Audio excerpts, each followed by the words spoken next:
Day 237 to 7:26 p.m. Secret Realm, Mount Madia as Panay Mountain Range, Province of Aklan, Island of Panay.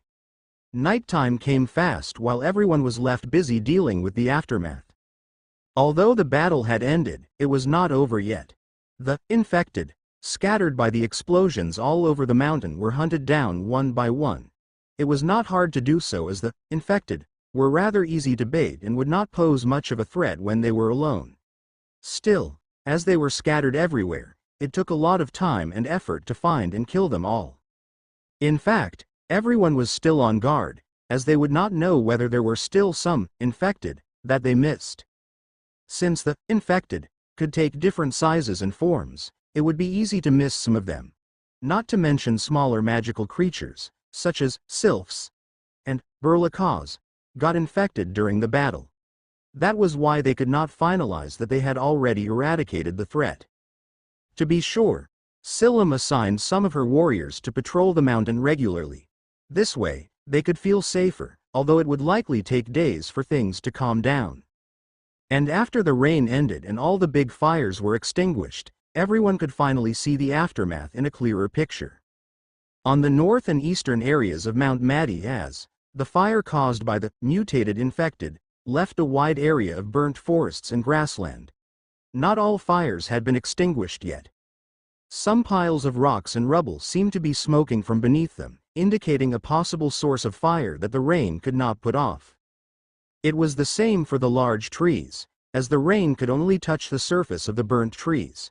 Inside the large trunks of these trees, there was the possibility of still ignited coal. Of course, at the current state, these trees would not pose a threat any longer as long as the coal burnt out before the burnt tree was fully dried up. The darkened and burnt forest might be eye-catching, still, not as eye-catching as the gigantic hole at the northeastern foot of the mountain. It was wide enough that it literally reached the northeast border of the secret realm. Furthermore, the crater was deep enough that a person would definitely die if someone fell into its deeper areas. Imagine falling off a crater as deep as a large mountain, and if one did, there was no need to imagine having their bodies intact once they reached the bottom. Such power. It was the raw power of a deity used for destruction. What about gods, then?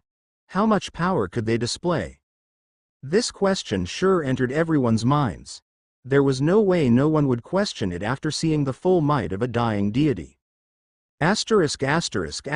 Under the shade of the sleeping, pure spirit tree of the ancient Visayan god of death, Siddhapa, a gathering of people was happening. Of course, it was no other than Mark's group, who were cooking and preparing dinner. In normal circumstances, no one would be allowed around this tree. Only Silam and her close confidants could approach this sacred tree. Today, an exception was made. Due to the events that transpired earlier today, Mark and his group could be hailed as the heroes that saved this secret realm. They were literally on the verge of defeat and destruction and would have to succumb to such fate if Mark was not present.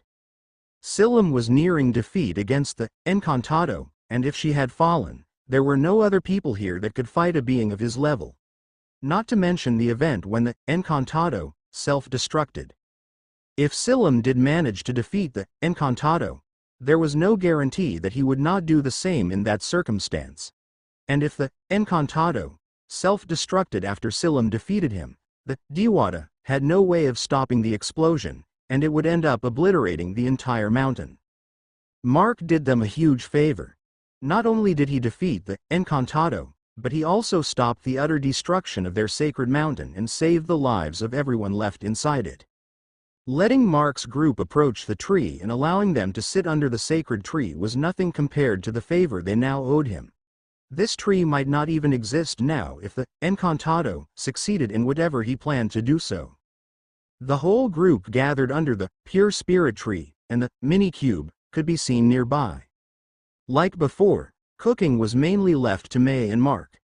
Boiling water intended to make hot chocolate was left to Spera and Elia. The two women untalented with cooking sure could do this much. What was the hot chocolate for? A mountain after rainfall sure was cold. Furthermore, hot drinks would help people calm down. And without a doubt, Feng Jiruo needed some calming down. Fighting and killing the infected would not faze this female Chinese cultivator. However, it was not surprising that she felt fear after experiencing the intensity of the explosion that the Encantado caused. Without Mark, that event was more than enough to erase them from existence, and the only thing separating them from death was Mark's wall of miasma. The fear towards overwhelming power.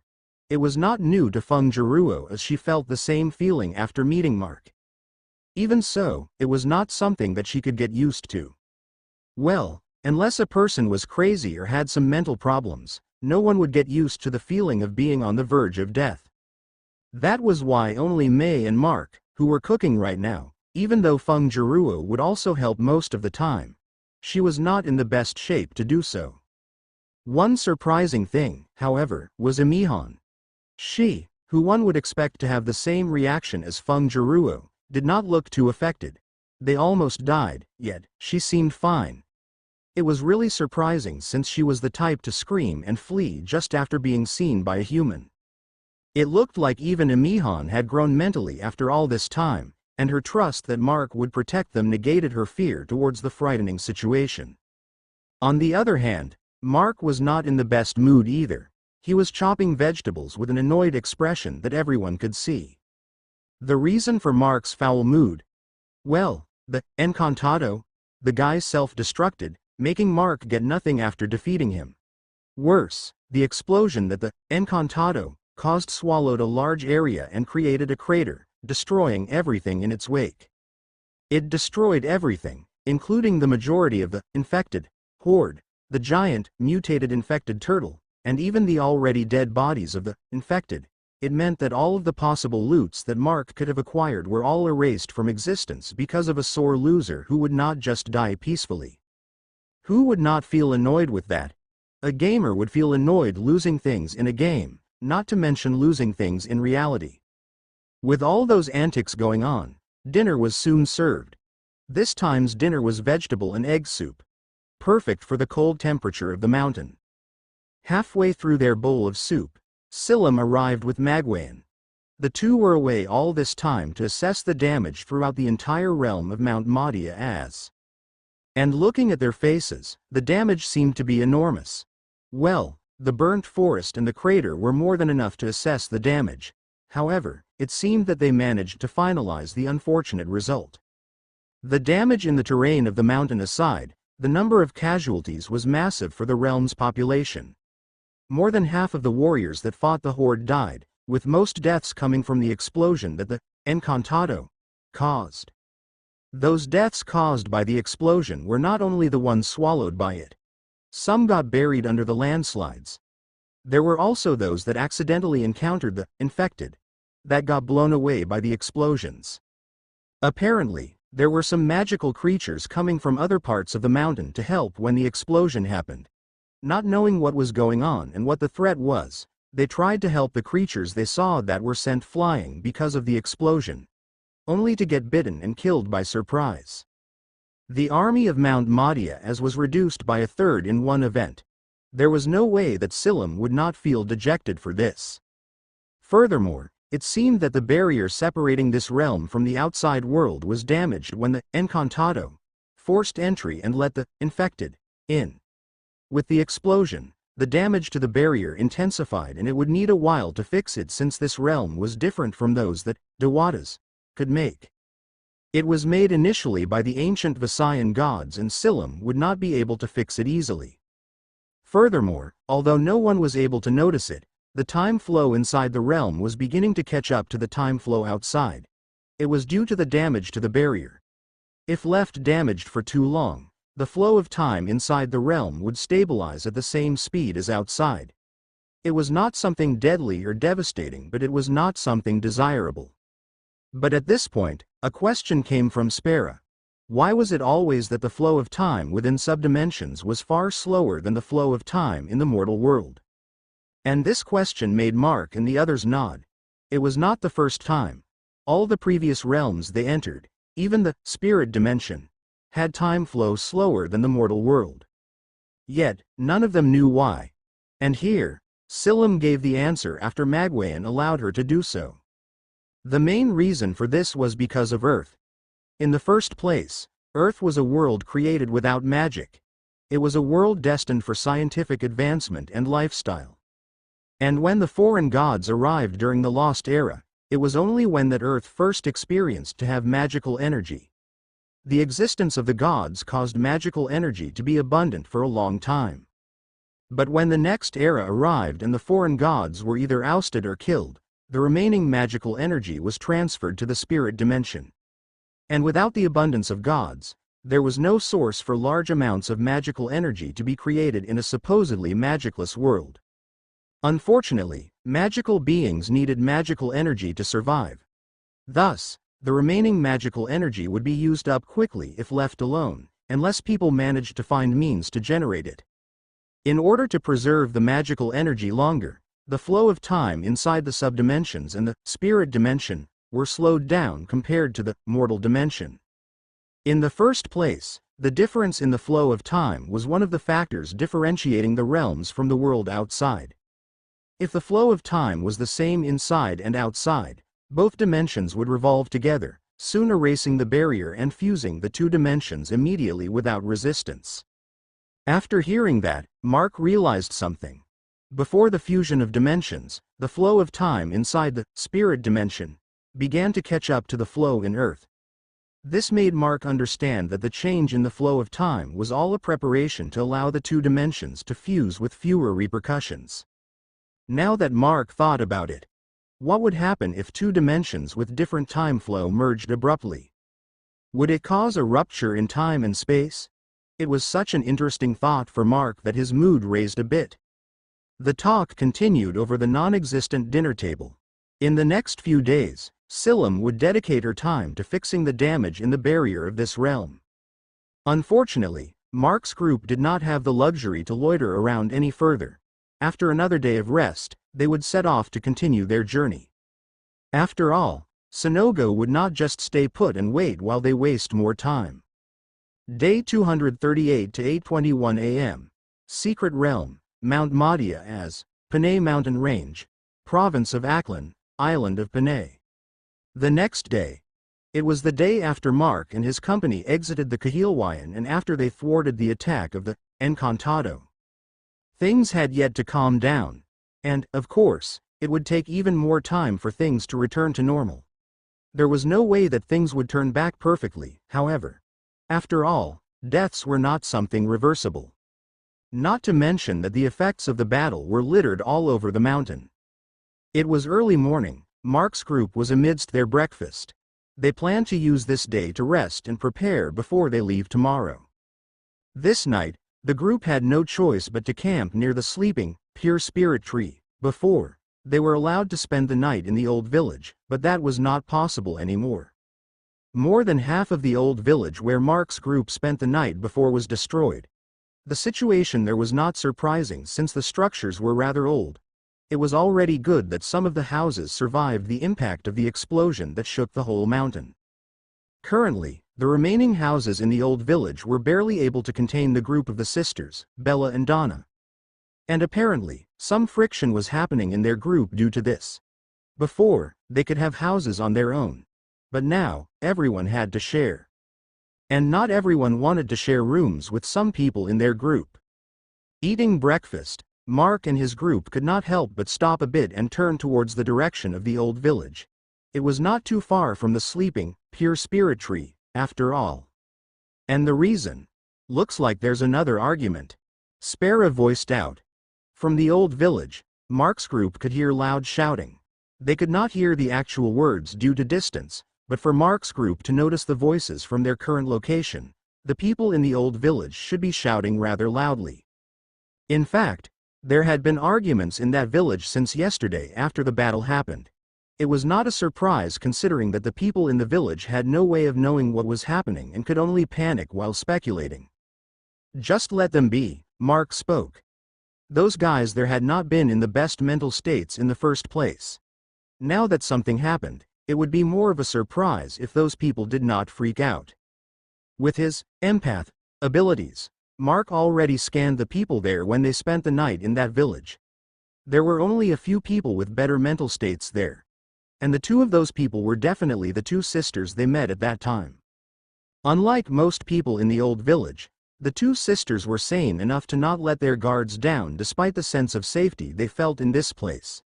The two were also clearly thinking about the future while their other group members took things for granted.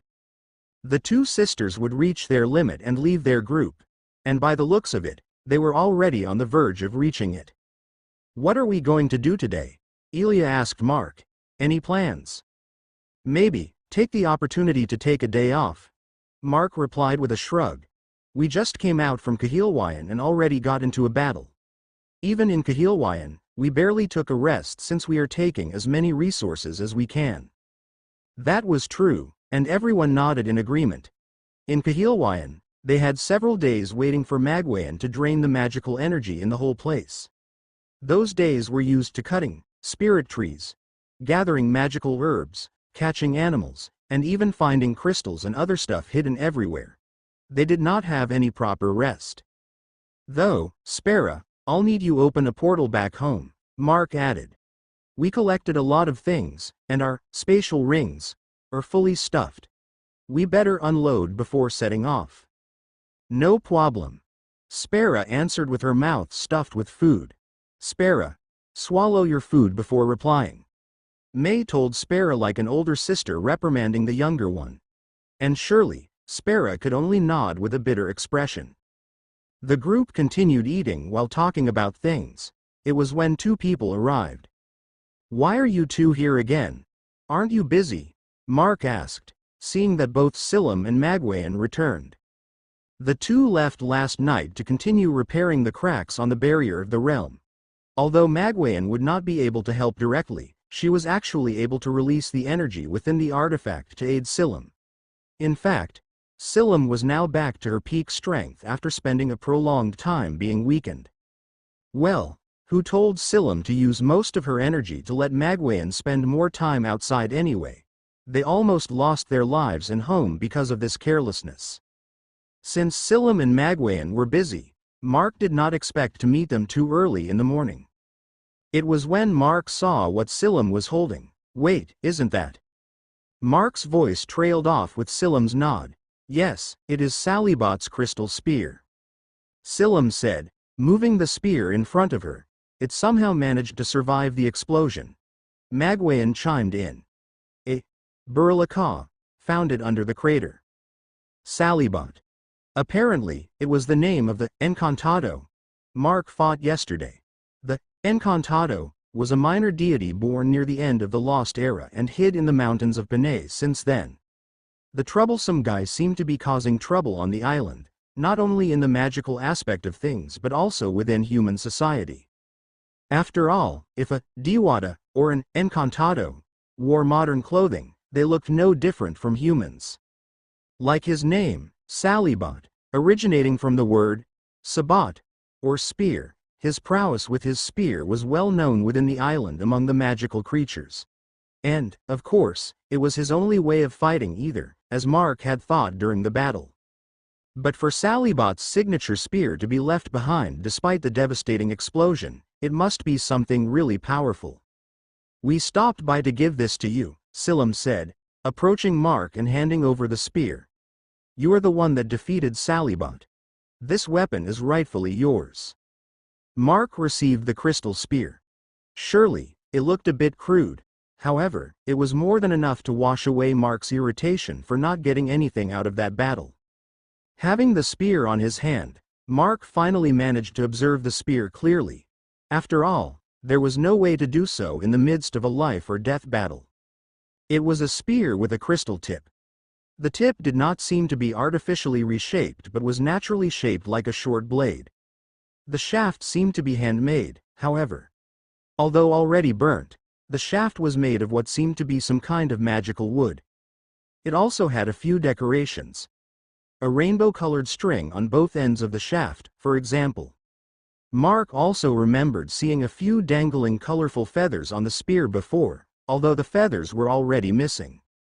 What looked strange was how the crystal tip was affixed on the shaft. It was not tied or anything, and definitely not glued either. Curiosity got over Mark immediately as he tried to pry the shaft near the crystal tip, only to see that there was a natural crystal shaft encased inside the wooden shaft. The crystal was already a spear on its own. However, a crystal shaft would be hard to hold on to, and it caused whoever made this spear to create a wooden shaft to encase the crystal shaft. Everyone was silent as they watched Mark, who entered a tranced state while curiously investigating the crystal spear. Mark remembered during the fight. Salibot was channeling his magical energy into his spear while fighting. Thus, Mark began doing it. Unexpectedly, Mark felt no resistance at all. The crystal spear absorbed his released magical energy, and its crystal parts began glowing. As Mark stopped, the glow also vanished. Then, Mark did the unexpected. Releasing miasma in his palms, he began channeling it onto the spear. But then, the crystal parts of the spear began turning black as it absorbed the miasma that Mark released. Once Mark stopped, the spear also turned back to normal. Furthermore, without any sign of damage. It made Mark realize, darn, that guy used this thing the wrong way. Mark voiced out, "What do you mean?"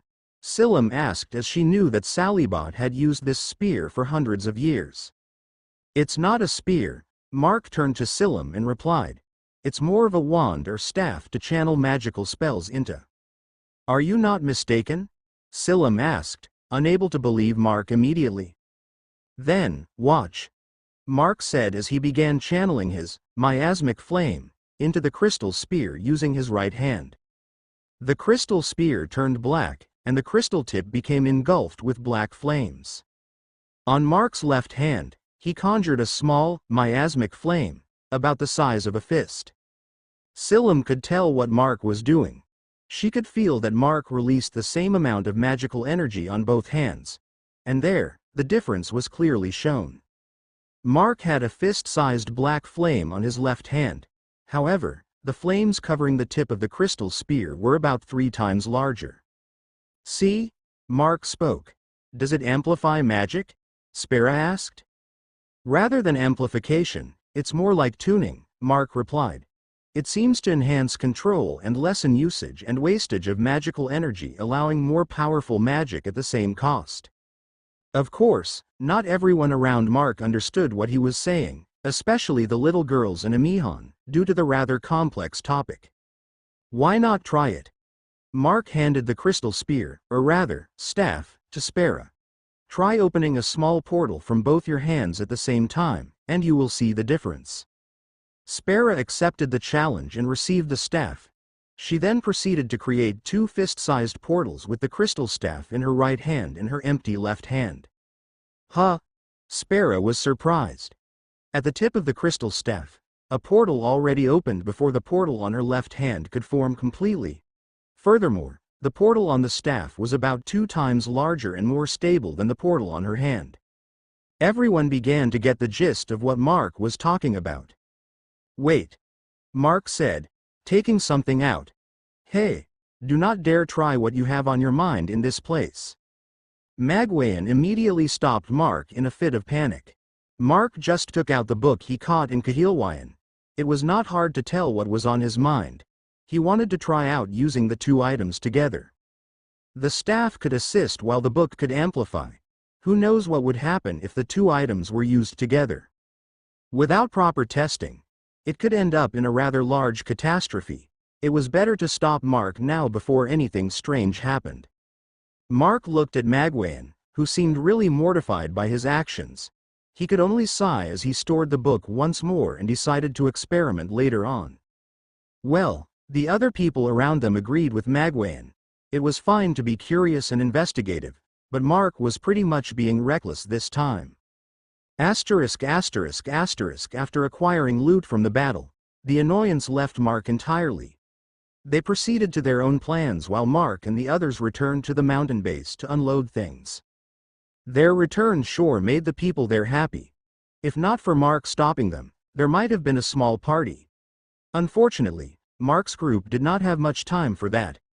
Nonetheless, showing their faces after a prolonged absence livened up the people in the mountain base. Day 238 to 4:21 p.m. Mountain Base, Mount Malabito, General Nakar, Province of Quezon. The Mountain Base. A fortress in the mountains at southern areas of General Nakar. A settlement surrounded by thick earthen walls and black-tinted metal. It was a settlement not under the hands of the military or the government. Yet, it might be the safest and most stable safe zone for survivors within the whole Philippines. And probably, one among the best places to live around the world in its current apocalyptic state. Two walls protected and divided the inner and outer areas of the base.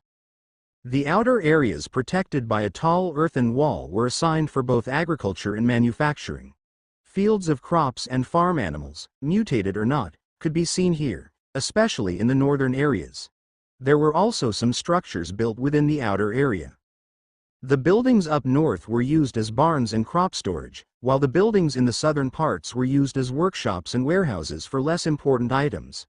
On the east side of the outer area, training fields where combatants honed their skills were located. On the other hand, the inner area, surrounded by the reddish-black walls, was now dedicated mainly for housing, storage of important equipment and human necessities, and facilities needed for life improvements such as a medical facility and even a small school. From above, the whole base was more or less shaped like a giant rectangle with narrow sides in the north and south directions. However, it was not entirely a rectangle, considering that the western side, a steep hill with a cliff behind it, had no walls. Furthermore, the inner wall, which was a perfect square, was not centered inside the outer wall either. There was a wider area on the north side of the outer areas than the southern and eastern sides. Not to mention that there was no inner wall on the west side of the base. Both outer and inner walls were joined together upon reaching the steep hill.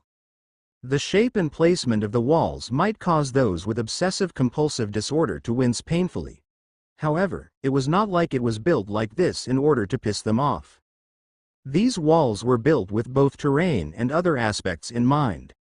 More space was needed for both agriculture and training areas, and as such, the north and east sides had wider space between the outer and inner walls.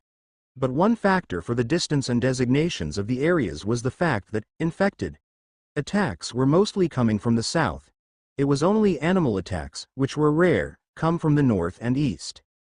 Given that the infected were far more dangerous, they need a lesser distance from the inner areas to the southern walls, allowing the combatants to quickly respond to the attack. On the other hand, due to human habitation, animals tend to avoid the base. Only feral ones would be brave, or dumb, enough to do so. It greatly reduced the intensity of attacks from the mountains. As for the western side, due to the steep cliff, no attacks come from this direction. Flying, infected, could fly from the west, but it was the same for other directions. Currently, the farmlands were mostly covered in green. A variety of crops were planted, and every single one of them was growing healthily. It might still take some time before harvest came, but their future food source was already secured with this. Nonetheless, there was one problem. Everyone was beginning to worry. It was already past 1 month since the leader of the base and his group left on a journey. A week of absence was already worrying, not to mention more than a month. With how the world currently was, deaths could come unexpectedly, after all. If this place was any regular settlement, it would already be chaotic. The prolonged absence of a leader could start fights between people vying for that position. Factions would form and contend until one faction remained and take the throne. In the mountain base, it was different. The management was left to Odalina and Huey, along with other trusted people. Nonetheless, none of them vied the position of the settlement's leader. They were following the orders they were given up to this day without complaints. Well, there were complaints about why their leader would not even show their faces once in a while, considering that they have Spera to open portals for them. Of course, they were worried. It was impossible not to. Even so, they trusted that Mark's group would be unharmed and return safely. This was the effect of Mark's actions. He did not let just anyone into the home he founded. Each person was either carefully observed or personally chosen by him. Because of this, the people were mostly good in nature, or at least, they knew what they should and should not do. Furthermore, Most of these people were indebted to Mark in one way or another. It made them have less urge to do the wrong things. Not to mention that in the current state of things, not only they were safe and alive, their stomachs were also filled, and they were properly clothed. It was extremely different from the state of the people outside this settlement. None of them wanted to lose this. And today, at near sunset, everyone's worries were washed away. After their prolonged absence, a portal opened in the sky, signaling the return of their leader and his group. Everyone rejoiced, knowing that their leader's group was all safe and sound. It almost became a celebration. However, Mark stopped it as they only returned to unload the things they gathered. They had yet to touch the tip of the goal of their journey either, as they had not yet found Sinago's whereabouts, not to mention eliminating the threat. The celebration was for another time when they returned victorious after a dangerous battle. Mark's group returned and they could not help but feel tired. It was the sense where the accumulated fatigue would suddenly tug onto your mind and body once you step into the safety of your home. They got the feeling of wanting to have a comfortable rest once after a long time. And the first thing that happened? Well, May and the females of the group gathered together towards the bathhouse. Taking a proper bath was the most difficult thing during travels. They could only wash their bodies with cloth and water, but it was not as comfortable as having a proper bath. Mark could only shrug as he and Shemetris were left alone to move the things they brought home into the warehouse. Fortunately, they had a lot of people to help out. Even for Mark and Shemetris, it would be tiring to move a few tons of wood, baskets of crystals and herbs, and even the caged animals. And to say, while the trees and herbs did not make the people interested, the shining crystals and beautifully strange animals took the people's attention. It made the workers wonder, however. Crystals were mostly used for accessories, meaning money, which was now useless. They could not help but ask Mark what the crystals were for. That was when they began shaking when Mark told them that those crystals were magical and could probably be used to make magical equipment in the future. They were literally shaking. After all, who would not want to dabble into magical things? Returning from their journey, a month was too long. Mark could not help but see and feel the changes that the mountain base underwent while they were gone. Rather than a settlement of ragtag survivors, the whole place now looked more and more like a proper community. If not for the tall walls affixed with stationary weapons, one might think that this place was nothing but a rather odd-looking rural village in the mountains. Well, despite the changes, there were many things that did not. For example, elder brother, Elise, the poor neglected girl from New Jersey, jumped onto Mark and embraced him the moment she saw him. Of course, it made Roan, Elise's real older brother, shrug, as Elise basically treated her own siblings more like strangers compared to how she treated Mark. There was also Snow and Jeanette, who now seemed to have grown more intelligent. They came to see Mark, feeling that he had returned. If not for the fact that the two had pale skin, no one would think that these two were actually queen-type infected. Furthermore, well, come, ba, K, Jeanette voiced out to Mark. Then, looking back at her sister, Mara, as if asking if she said it right. That was right. Jeanette, due to Mara's help, started to learn to talk. Unfortunately, Snow had yet to reach this stage. After all, not only she was parasitized by a queen-type infected spider, but she came to Mark's custody later than Jeanette. The two queen types were learning. Mark would just wish that the two stop asking head pats from him like pets, since the people around him could only give him strange looks. There was also another one eagerly awaiting Mark's return. It was no other than Chio, the night-evered pure spirit tree. Its red leaves glowed brightly and its branches swayed in joy as it felt Mark's return. Although it was only to drop off their things, the return of Mark's group was surely a joyous occasion. But it was not only Mark who could surprise the people of his base. Now, it was time for these people to surprise him further. A woman arrived at their current location and Mark could not help but stare at her, wide-eyed. The woman wore normal clothing, but her clothes did not do much to hide her nice body shape and charm. She looked familiar and unfamiliar at the same time. But most of all, She was walking towards Mark, clutching a large stone-like egg on his arms. "Amy?" Mark voiced out, feeling the familiar mental fluctuation from the woman. Amy, the gigantic, infected, woman they encountered in Ninoy Aquino International Airport. The odd, infected, that remembered her past, despite looking like a thousand-eyed tentacle monster. And it turned out that she was a descendant of a fallen eye, causing her odd mutation. It would be odd if Mark was not surprised, considering that the woman in front of him was far from looking like a monster. Amy approached Mark, with her hair cut strange above her shoulder and her forehead fully covered with her bangs. "Sir, I can finally thank you properly for everything you've done for us," Amy said while caressing the egg-like stone, which was supposed to be her child. There was no doubt. This woman was Amy. How? That was the only question that Mark could voice out, as his mind churned, thinking of the possibilities. "Actually, I don't know either," Amy replied, understanding Mark's question. "2 weeks ago, I just woke up like this. But it is not like I returned to being human either." Amy then lifted her bangs, revealing 3 pairs of eyes arched on her forehead. She had 8 eyes on her face, and also indicated that she had others hidden all over her body, totaling exactly 18 eyes. Mark stared at her, realizing something.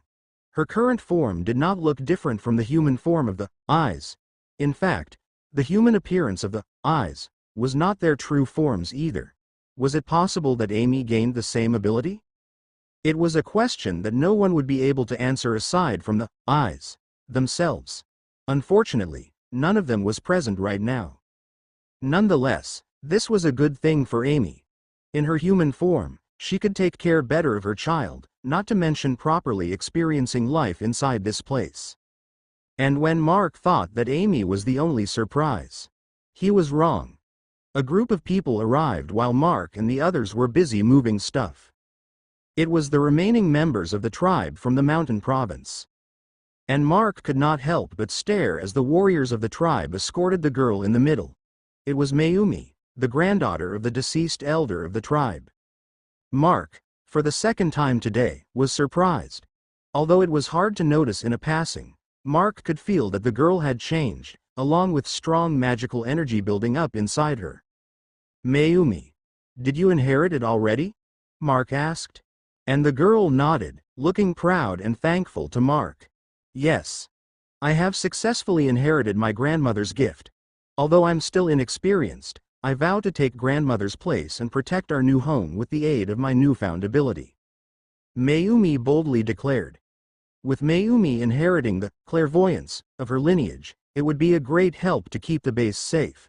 It was an extremely good piece of news for everyone.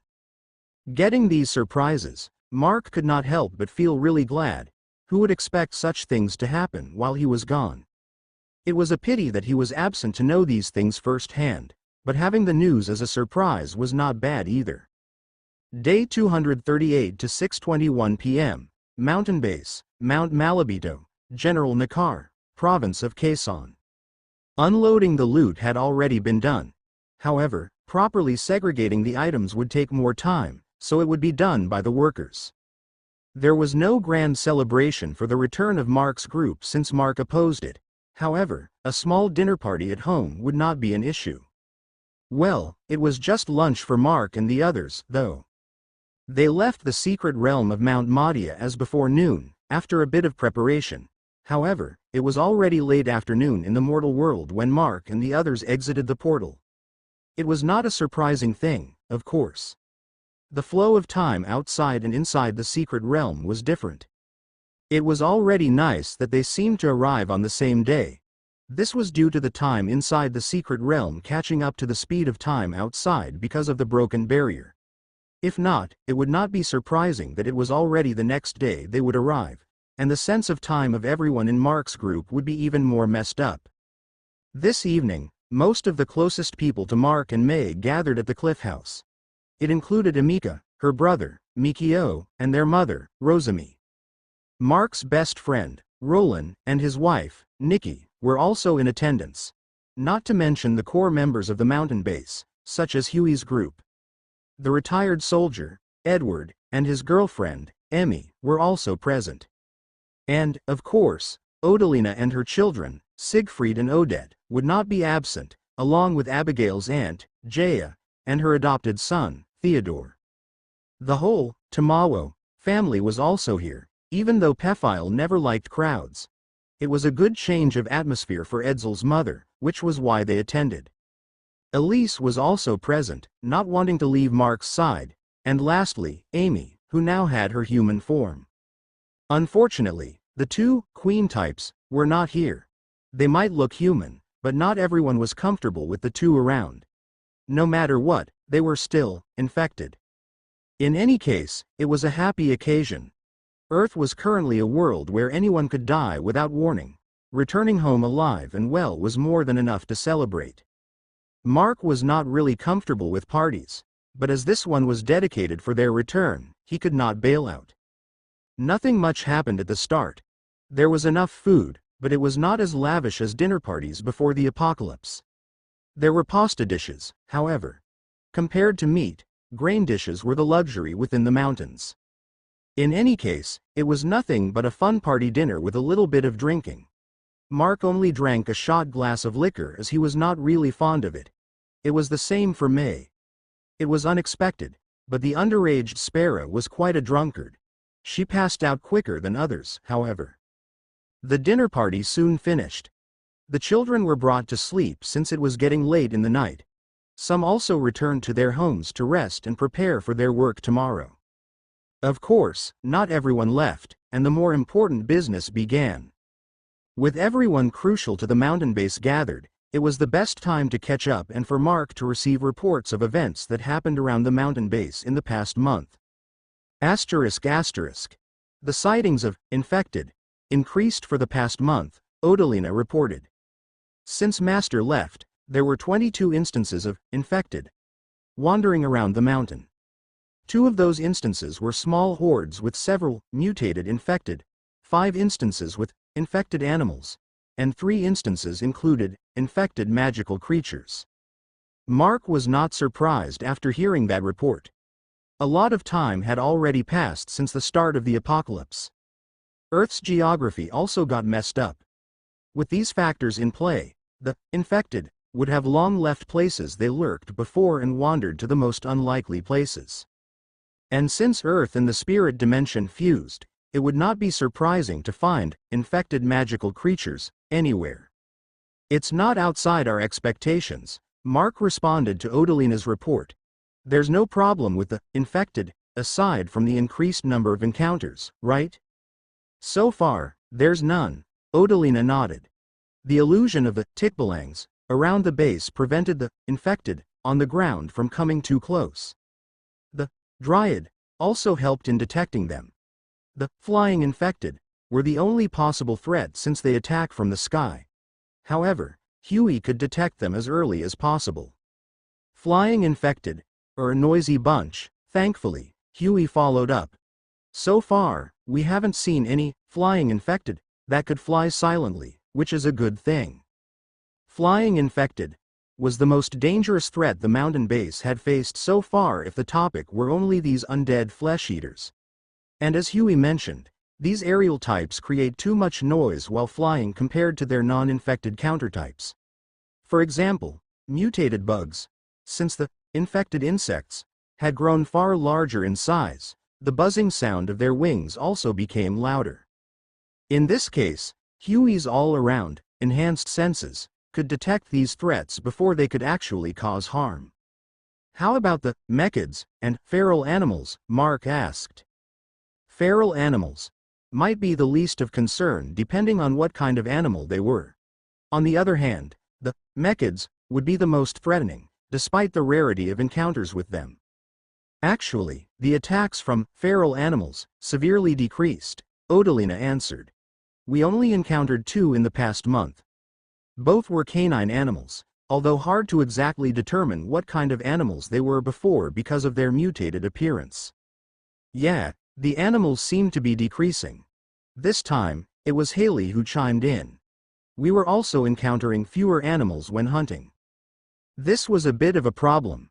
Surely, Overhunting would decrease the population of animals. However, it was not only them who were the cause of this. The presence of the infected was increasing. It was very likely that the animals were also being hunted down by the infected, and probably also the mechids. As for the mechids, we had 3 attacks so far. Odalina continued with the report.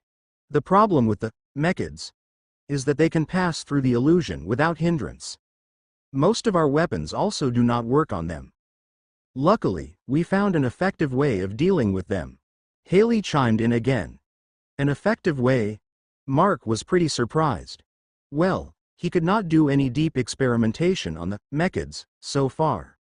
Yeah, you should give credit to Edsel for this, Haley nodded. The first attack was kind of troublesome since we had to bombard it with explosives. But the second one, a mechid, with blade arms, we got a bit of a mishap, and Jolene almost got her arm bisected. Since it was too sudden, Edsel used his vibrations to attack the mechid by reflex. It was really unexpected, but the mechid froze before becoming seemingly confused. We have footage recorded in that battle. Why not show it instead? Huey suggested. So, you guys do record the battles? Mark said as Odalina fetched a video camera from another room. Boss, what are you talking about? You're the one that started it, Huey said, looking at Mark. You recorded most of your encounters before with your phone, right? Saying that it would be a good record and reference for future encounters with the enemies.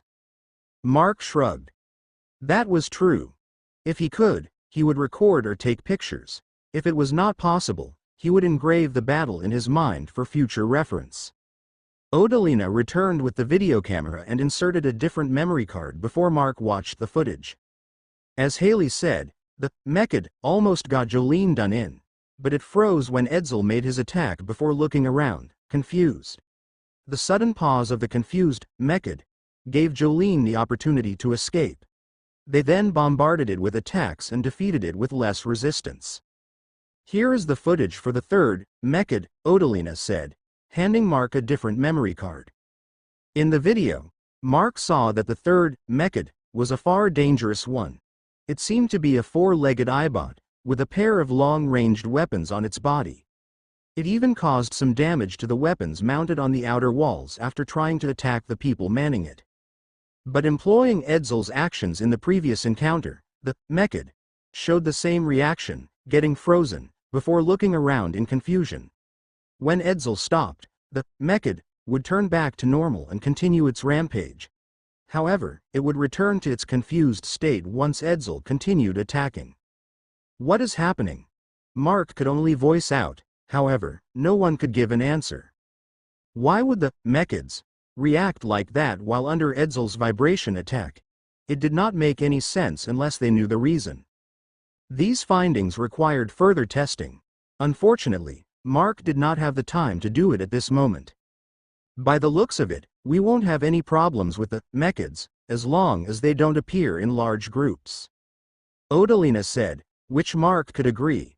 Since Edsel's vibrations could only affect one area at a time, there was no way he would be able to handle large scattered groups of mechids. Still, it was a mystery as to why the mechids would react like that because of Edsel's vibration attack.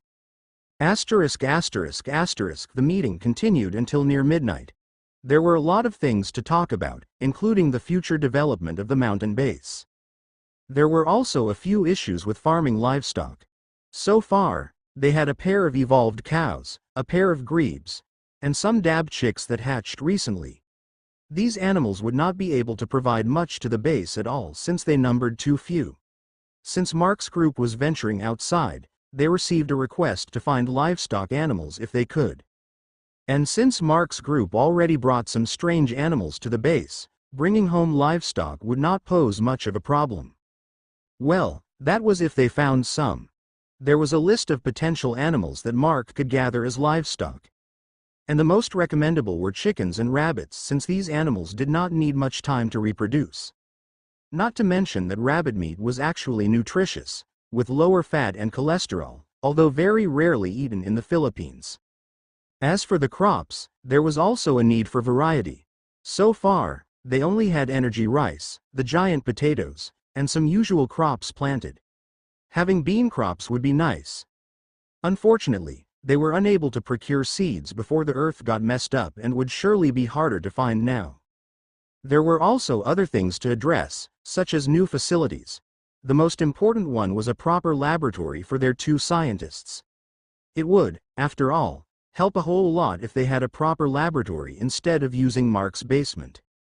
Many things within the meeting could not be addressed immediately, which was unfortunate. Nonetheless, they could not concentrate on all these things while Sonogo was still around. Once the problem with Sonogo was dealt with, it would be easier to think about these things. The meeting ended soon. Mark and May spent the night together for the first time in a while. There was nothing much that happened but sleep, like the usual. Still, it was far more relaxing to lay down in their bed than camping outside. Even though the two did not feel sleepy yet, they still fell asleep without problems. It was a good thing to have a nice rest tonight. Tomorrow, Mark and the others would leave early and continue their journey. Night had passed. And as planned, Mark's group would continue their journey. More relaxed than the previous days, the group departed with everyone's wishes for their safe return. Day 239-1 to 11:18 p.m. Secret Realm, Mount Madia as Panay Mountain Range, Province of Aklan, Island of Panay. Near midnight, a hole in the fabric of space opened in the sky above the sleeping, pure spirit tree. Of course, it was a portal. In the first 2 times, this scene would cause surprise. At the 3rd time, the sudden appearance of the already familiar portal did not cause much commotion compared to before. Those nearby watched the hole in the sky as a familiar gigantic cube-shaped vessel flew through it into the secret realm. The floating vessel landed near the sleeping, pure spirit tree. Before, no one would be able to approach the tree without permission. However, no one would question the actions of the owners of the vessel. Or rather, they were afraid to offend them. Who would want to offend a group led by a person who defeated a deity? Only a fool would do something as stupid as that.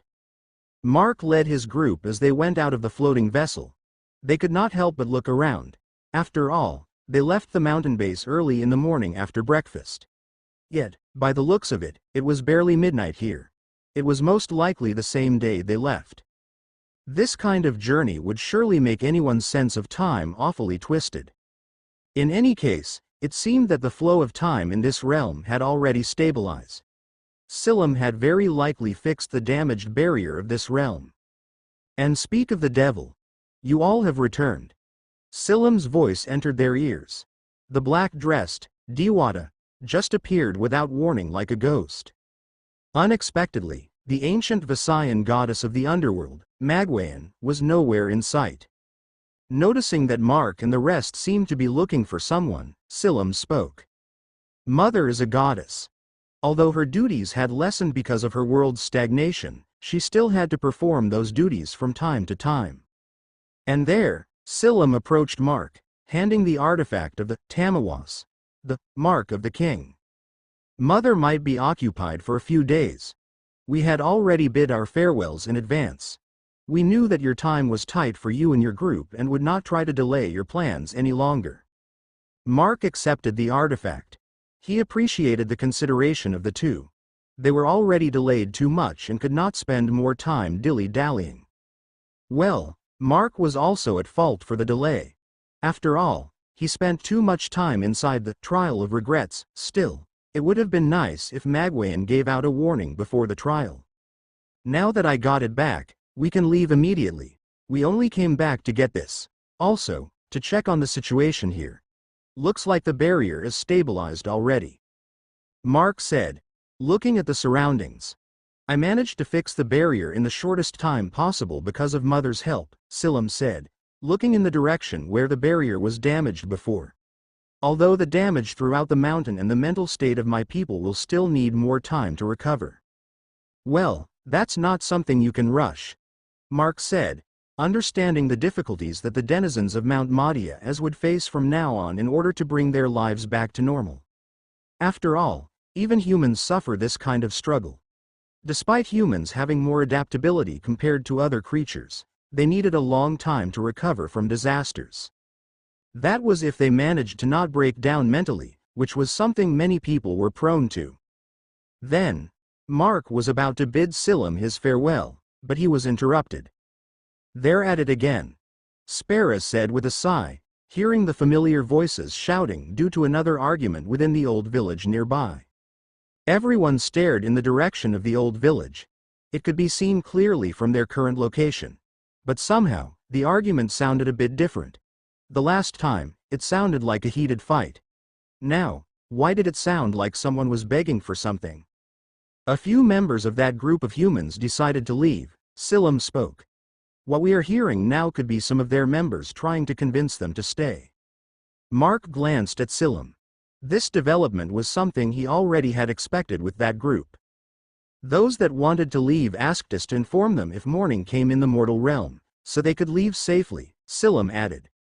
Although I don't believe that a group of 2 women and 3 children would last long outside. Mark and the rest could not help but frown a bit. Silam was right. A group with that kind of composition would end up as food for the infected in no time. There was no surprise that the 2 sisters were the ones that decided to leave. However, even Mark would not expect that the ones to follow the 2 were not the adults but 3 children instead. Just how incompetent and untrustworthy were the other adults in their group? It would not be a surprise if a child chose the safest option in the state the world was currently in. Of course, the children's view of the people around them would also influence their choice. In this case, those 3 children found that venturing outside with those sisters, which was far more dangerous, was way better than staying here with those adults. Then, since they were leaving anyway, you want me to recruit them? Elia asked, sensing Mark's stare. So far, it was only Elia who interacted with Bella and Donna. She was the most suited for recruiting the 2. Well, why not? Mark replied. I also agree on recruiting them, Spera chimed in. Those 2 are mutators, right? They don't seem to have high combat ability, but those powder they could release seemed hella useful. They knocked out the rude guy without resistance. That's what I am thinking. Mark nodded. They only have 3 mutators in their group, and the guy could be a combat type. Yet, he can't retaliate against the 2. If they only had to rely on that guy, they couldn't have survived until now. The core of their group is definitely those 2 sisters. They are the core to their survival, but the others are not willing to follow them. May murmured. Well, who knows what they're thinking? Mark shrugged. It's also possible that the guy last time already grasped the personality of the other members of their group. With how that guy was yelling last time as if we owe them food, that's really possible. Spera also shrugged, remembering that night they stayed within that village. It sure was a disturbing experience. Silam stared at the group in front of her as they planned to recruit the leaving group of young humans. They sure were a group of weird-minded people. A group composed of a family of unique demons, a sylph, 2 humans, and 2 ancient beings. They sure were a weird bunch. Bella and Donna packed up the meager amount of things they had. They could not even afford a proper bag and only had some stitched-up leather to store the food they saved. Despite how much some of their group asked them to stay, the 2 were already keen on leaving. There was nothing that could change their mind any longer. The 2 sisters looked at the 3 kids going to follow them. They did not want to drag these children into their dangerous future. However, these 3 kids did not want to leave their side. In the first place, these 3 children were already with the 2 since this apocalypse started. They saved the children, and these children mentally supported them. It was the reason that even though it would be dangerous, Bella and Donna reluctantly agreed to let these 3 come with them. They did not want to separate from these children either. In any case, they could not stay here anymore either, especially when that piece of trash was with the group. Since the children were coming, they just have to keep them safe, even if it cost their lives. There's really no changing the minds of you 2, aren't you? A rather chubby woman said as the 2 sisters stepped out of their old shack. Ilma, you're not really coming with us? Bella asked. Ilma was the last person closest to them in this group. I'm sorry. Ilma shook her head. I'm already tired of running away. Although there seem to be some accidents, we can live with less fear from those zombies in this place. As you see, I'm not really fit for running. I can't drag you two down any further. Ilma emphasized her oversized body in a joking manner. But I really wished you two just stay here with us. I don't mind separating from those guys. Ilma added. They're begging you two to stay, but who begs while shouting? They're stupid. You will be alone here, Donna said. Those guys are not trustworthy. I don't mind. Ilma shrugged. I've always been alone until I met you two. Without the help of you two, I might have already been food for those zombies long ago, alone. It was a sad parting. But as Ilma said, she already hit her limit. She could not live longer, running away without stopping. Let me see you all, girls and kids, out, Ilma said, urging the sisters and children to leave already. Seriously, those bastards. They won't even see you set off. Those ungrateful bastards. That was true. Despite everything they did, the other members of their group would not even spend a bit of their time to send off the sisters and see them one last time. Don't bother them. Donna snarkily replied. I rather not see them either. Bella and Donna led the children out of the old village, with Ilma following behind their group. With a few hugs and waves, they bid farewell to Ilma. Outside the village, a female, Mutagen, was already waiting to escort the sisters group out of this magical realm. But before they could even turn to leave, do you girls have a minute? A foreign-sounding voice entered their ears. None of them noticed her before she spoke. The familiar alluring woman just appeared there without warning. Wah! The children exclaimed in surprise. Both Bella and Donna also became alert until they realized who the woman was. Please, don't jump on us like that, the calmer Bella complained. It's pretty dark to see the surroundings. Oh, sorry, Ilia said as she flicked her right hand, conjuring a small ball of light over her shoulder. Here, it's not dark anymore. Surely, that action surprised the sisters and the children. Even Ilma, who was standing not far away from the gate of the village, saw the magical scene in astonishment. What do you want from us? Donna asked, stepping forward to shield the others. Ilia, showing her magical abilities, caused a negative effect instead. In the first place, it was already suspicious that she would approach them without warning. You don't have to be that cautious. I don't intend to do harm or anything, if I do want to harm you. Ilia's voice paused as her figure blurred. You girls won't even have time to react. Bella and Donna froze with cold sweat. The alluring woman vanished in front of them, and they could hear her voice behind them. The sisters immediately turned behind them, but no one was there. Peeved. Where are you two looking? Ilia's voice entered their ears once more. It made Bella and Donna turn around once again, only to see that Ilia was standing at the same place where she was before. Are you playing with us? Donna, who had a shorter fuse compared to her older sister, was not finding the situation funny. All right. Don't be angry, Ilia said with a shrug. I only did that to prove that I don't mean any harm. You girls and those children are leaving this place, right? Ilia continued. Are you sure you will survive outside? The world had changed for the worse since the earthquake happened. You people probably won't last a day once you stepped outside. Well, you can probably last a few days, but even if you all manage to survive attacks, you'll probably die of exhaustion or starvation. Bella and Donna looked confused. After all, they did not know anything that happened outside after the earthquake that brought them here. Is the world outside that dangerous? Bella stepped forward, taking Ilia's words seriously. I wish I am joking. Ilia shrugged, but I'm not. Even if that is the case, we have no plans of staying here any longer. Donna said, firm to her resolution. I'm not convincing you two to stay here. Ilia voiced out. I'm here to invite you two and these children to join us. Join you? Your group? Donna asked, remembering Ilia's group that night. Yes. Ilia nodded. Well, I'm not telling you to decide right away. Why not follow me and decide after hearing the details? Elia then turned around, leaving Bella and Donna to stare at each other. Day 239 to 12:05 a.m. Secret Realm, Mount Madia as Panay Mountain Range, Province of Aklan, Island of Panay. Outside the vicinity of the sleeping, pure spirit tree, right at the location where the minicube landed. Mark's group gathered, waiting for Elia to return. They were outside the vicinity of the pure spirit tree, because it would not be nice if they waited under this realm's sacred tree.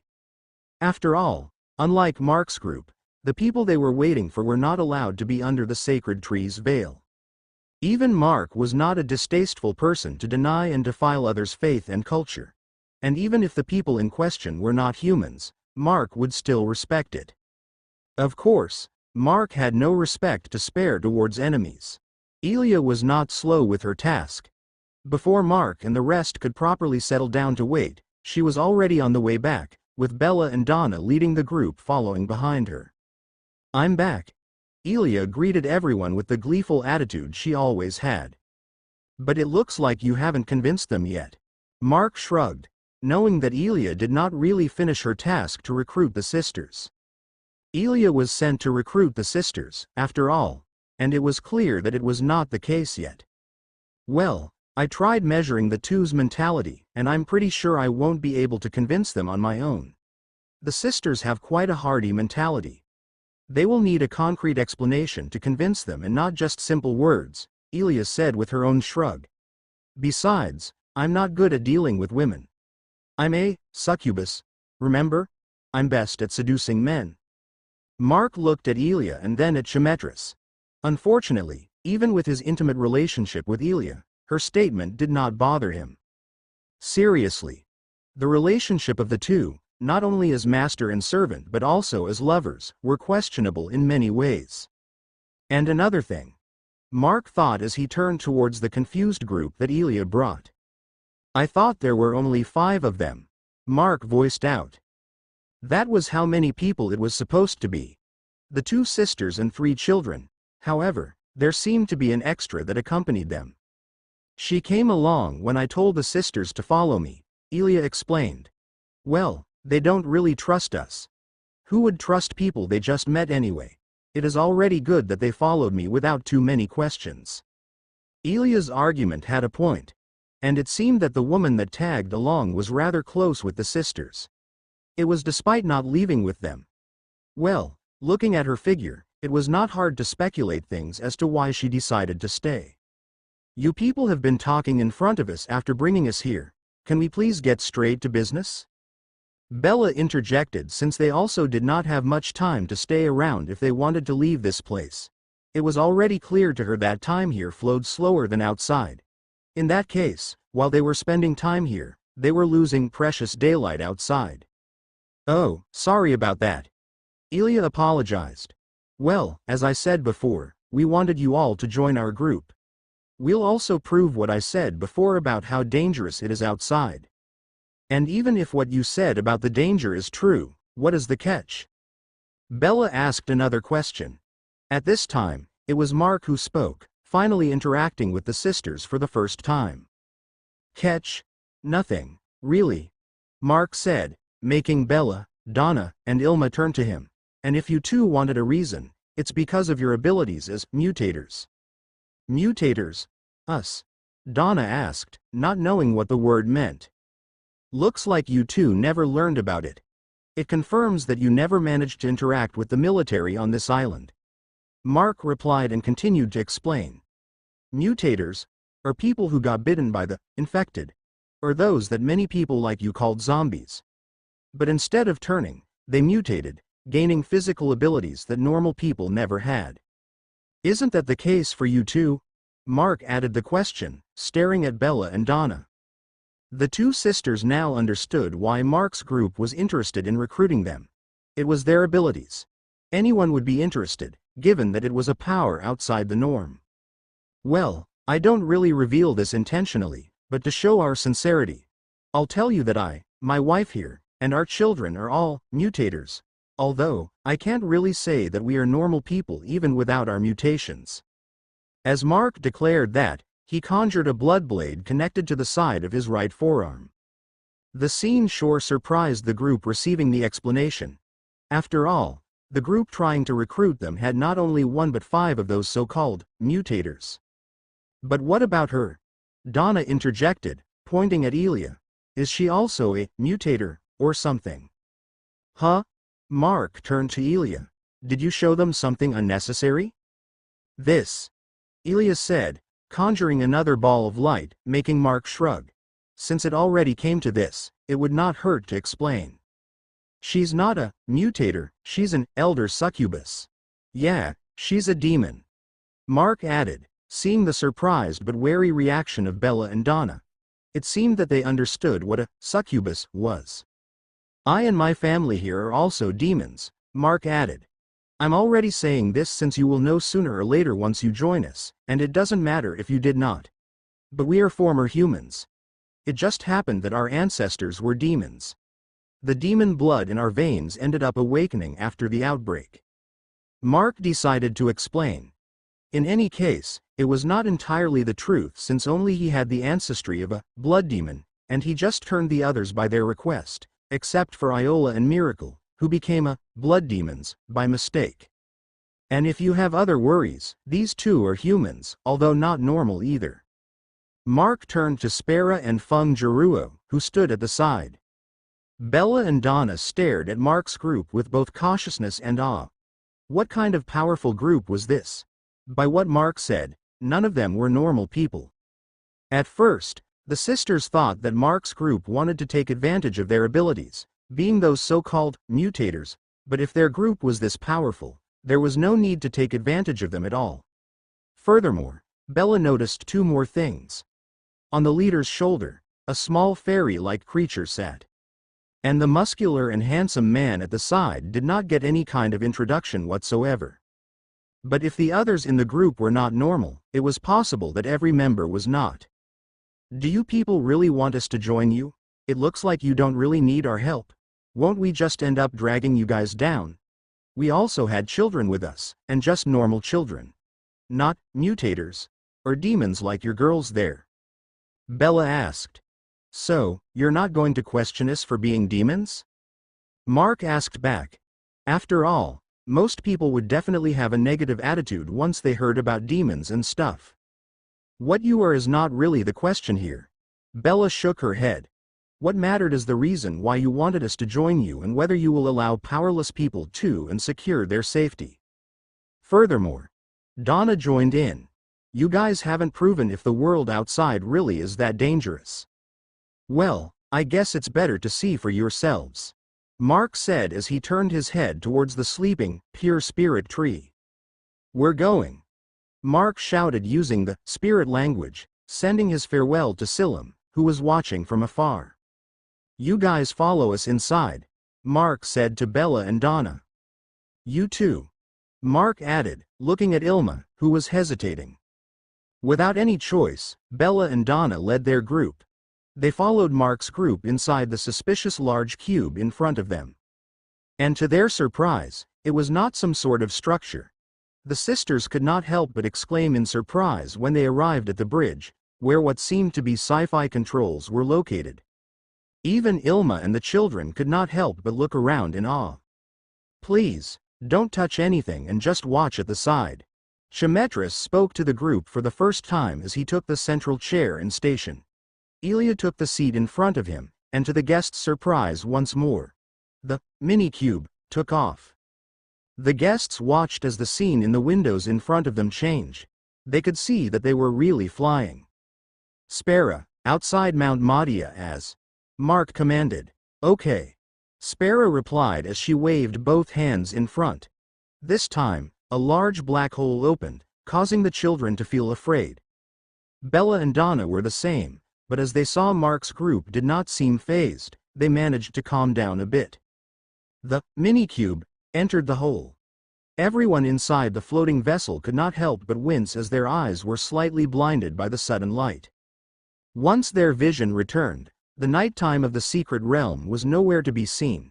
Instead, it was the afternoon sunshine of the mortal realm that greeted everyone. Seeing the outside for the first time in a while, The sisters' group could not help but run forward to the front of the bridge. None stopped them as they got closer to the window. And they were shocked. The outside had no signs of any civilization. All they could see were forests and trees for miles and miles away. Being locals, they were sure to see roads and stuff at the coastal areas of the islands. However, such roads were nowhere to be seen. The world changed a lot after the earthquake. Mark's voice entered their ears, but their shock stopped their eyes from turning away from the scene outside. It's not just some normal earthquake, after all. Bella. Donna. Look! Ilma exclaimed in fear, pointing in a certain direction. There, they could see some sort of creature. They could not measure its actual size because of the distance, but it was definitely taller than most of the trees around it. Are these the kinds of creatures that roam the earth now? Bella finally turned to Mark and the others, asking. Mark moved towards the window, looking at the same creature. Around 5 meters, huh, Mark murmured. They're pretty rare, but not too rare. If you're lucky, you can encounter 1 or 2 of those monsters every week. Not to mention the larger ones. Bella, Donna, and Ilma could not help but swallow their saliva. What was lucky about encountering such monsters? They now understand a bit of how dangerous the current world was. With their current equipment and number of people, their journey outside would be nothing but suicide. So, you all want to join us now? Mark asked the women. See, can we think about this for a bit? Bella sure was now tempted to accept. Not only that it would be safer to travel with Mark's group, but they actually had this strange flying thing to travel with. However, no matter how tempted she was, it was not for her to decide alone. And now, even Ilma was dragged into this when she already decided to stay behind. Well, it's fine, Mark said, but we'll continue our travel this way. Just let me know your decision. And don't worry. We can send you guys back if you decided to reject. Then, thank you. Bella gave her gratitude for allowing them to think about it.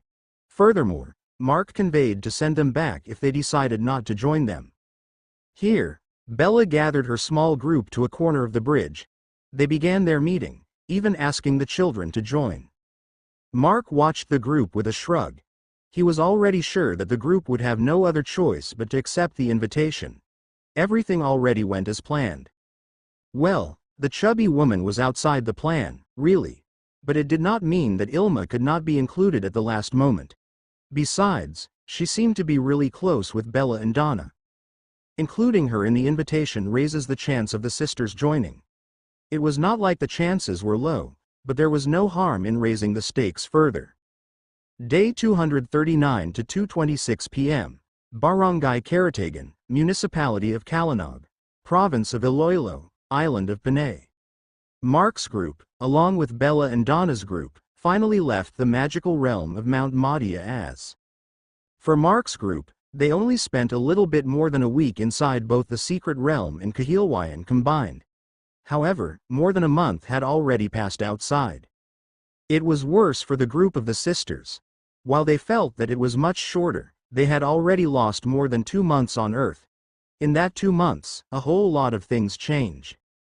Since Spera had only been to the west side of Mount Madia as, it was also where they exited. Due to their exit on the west side, they needed to fly over the Panay mountain range. After all, their next destination should be southeast of the island of Panay. Mark's group already got what they came for in Kahilwayan.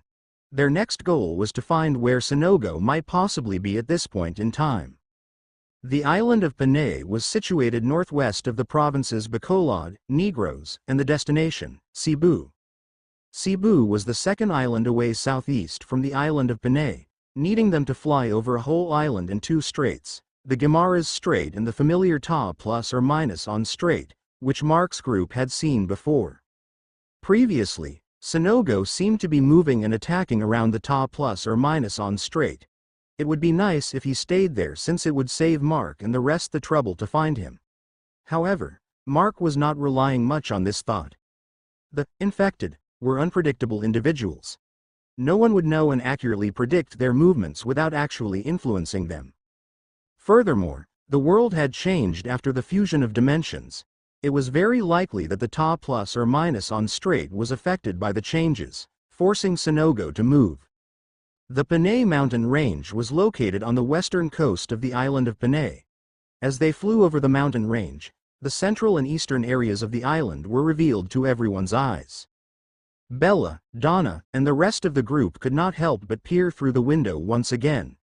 One could see in their eyes that they were still hoping that what they learned about the world was not true, or at least, just a fraction of it was untrue. Yet, dismay enveloped their faces. Was this still the island they lived on for almost their entire lives? They were locals of this island. Yet, they could not see any shred of familiarity on the island below them. Everything changed. Not only were there no signs of civilization, but the landscape and shape of the island also did not even match what they remembered. Bella, Donna, and Ilma turned to the smaller window facing the north. That direction was where they came from. The province of Aklan. From this height, they could see the northern coast.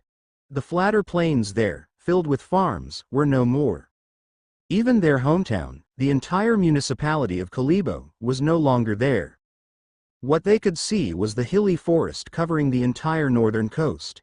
The only different colors were the glimpses of the lighter brown sand on the beach that they could barely see.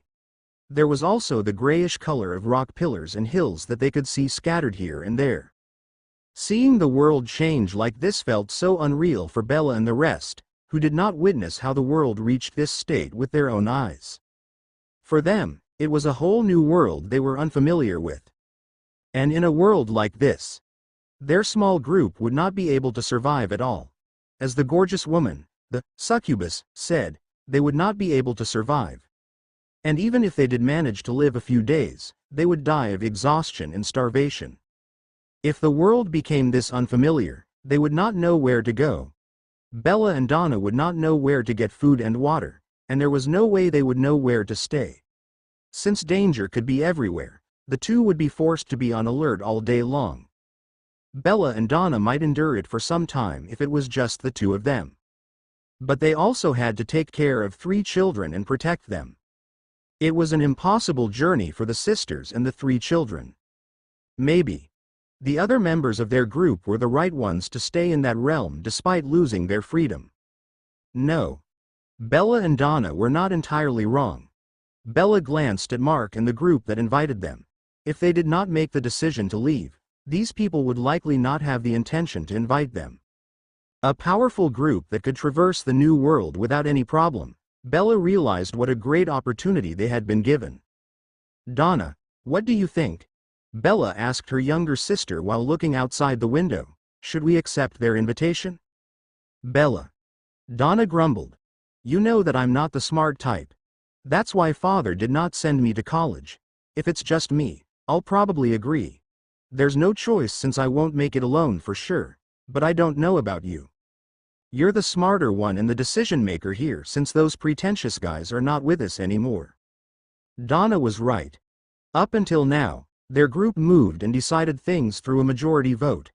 Bella just always followed her decisions and the children had no power. How about you, Ilma? Bella turned to their friend, who was dragged along with them. Bella. Why are you even asking me? Ilma sighed. It's obvious that I'm just an afterthought here. They are recruiting you too. What I think doesn't really matter here. If you 2 sisters decide to accept their invitation, they might let me join you too. But there's no reason for me to accept or for them to invite me if you 2 did not. Bella gave out her own sigh and shrugged. The decision was now all up to her. However, given the circumstances shown to them, Bella had no choice but to accept the invitation. If she declined, only death would await, not only to her but everyone with her. Bella took a deep breath. She then stood up. You all wait here. Bella said as she made her way, walking towards the direction of Mark and the others at the backside of the bridge. Have you decided?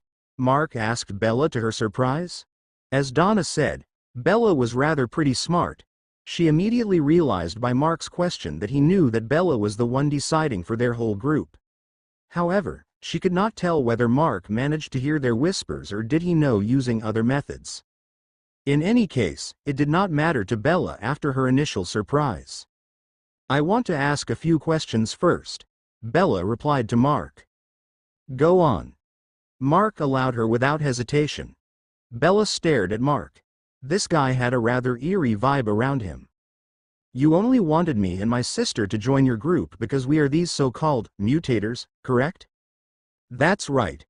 Mark nodded. But then, he continued. Your next question should be about the kids and the other woman, right?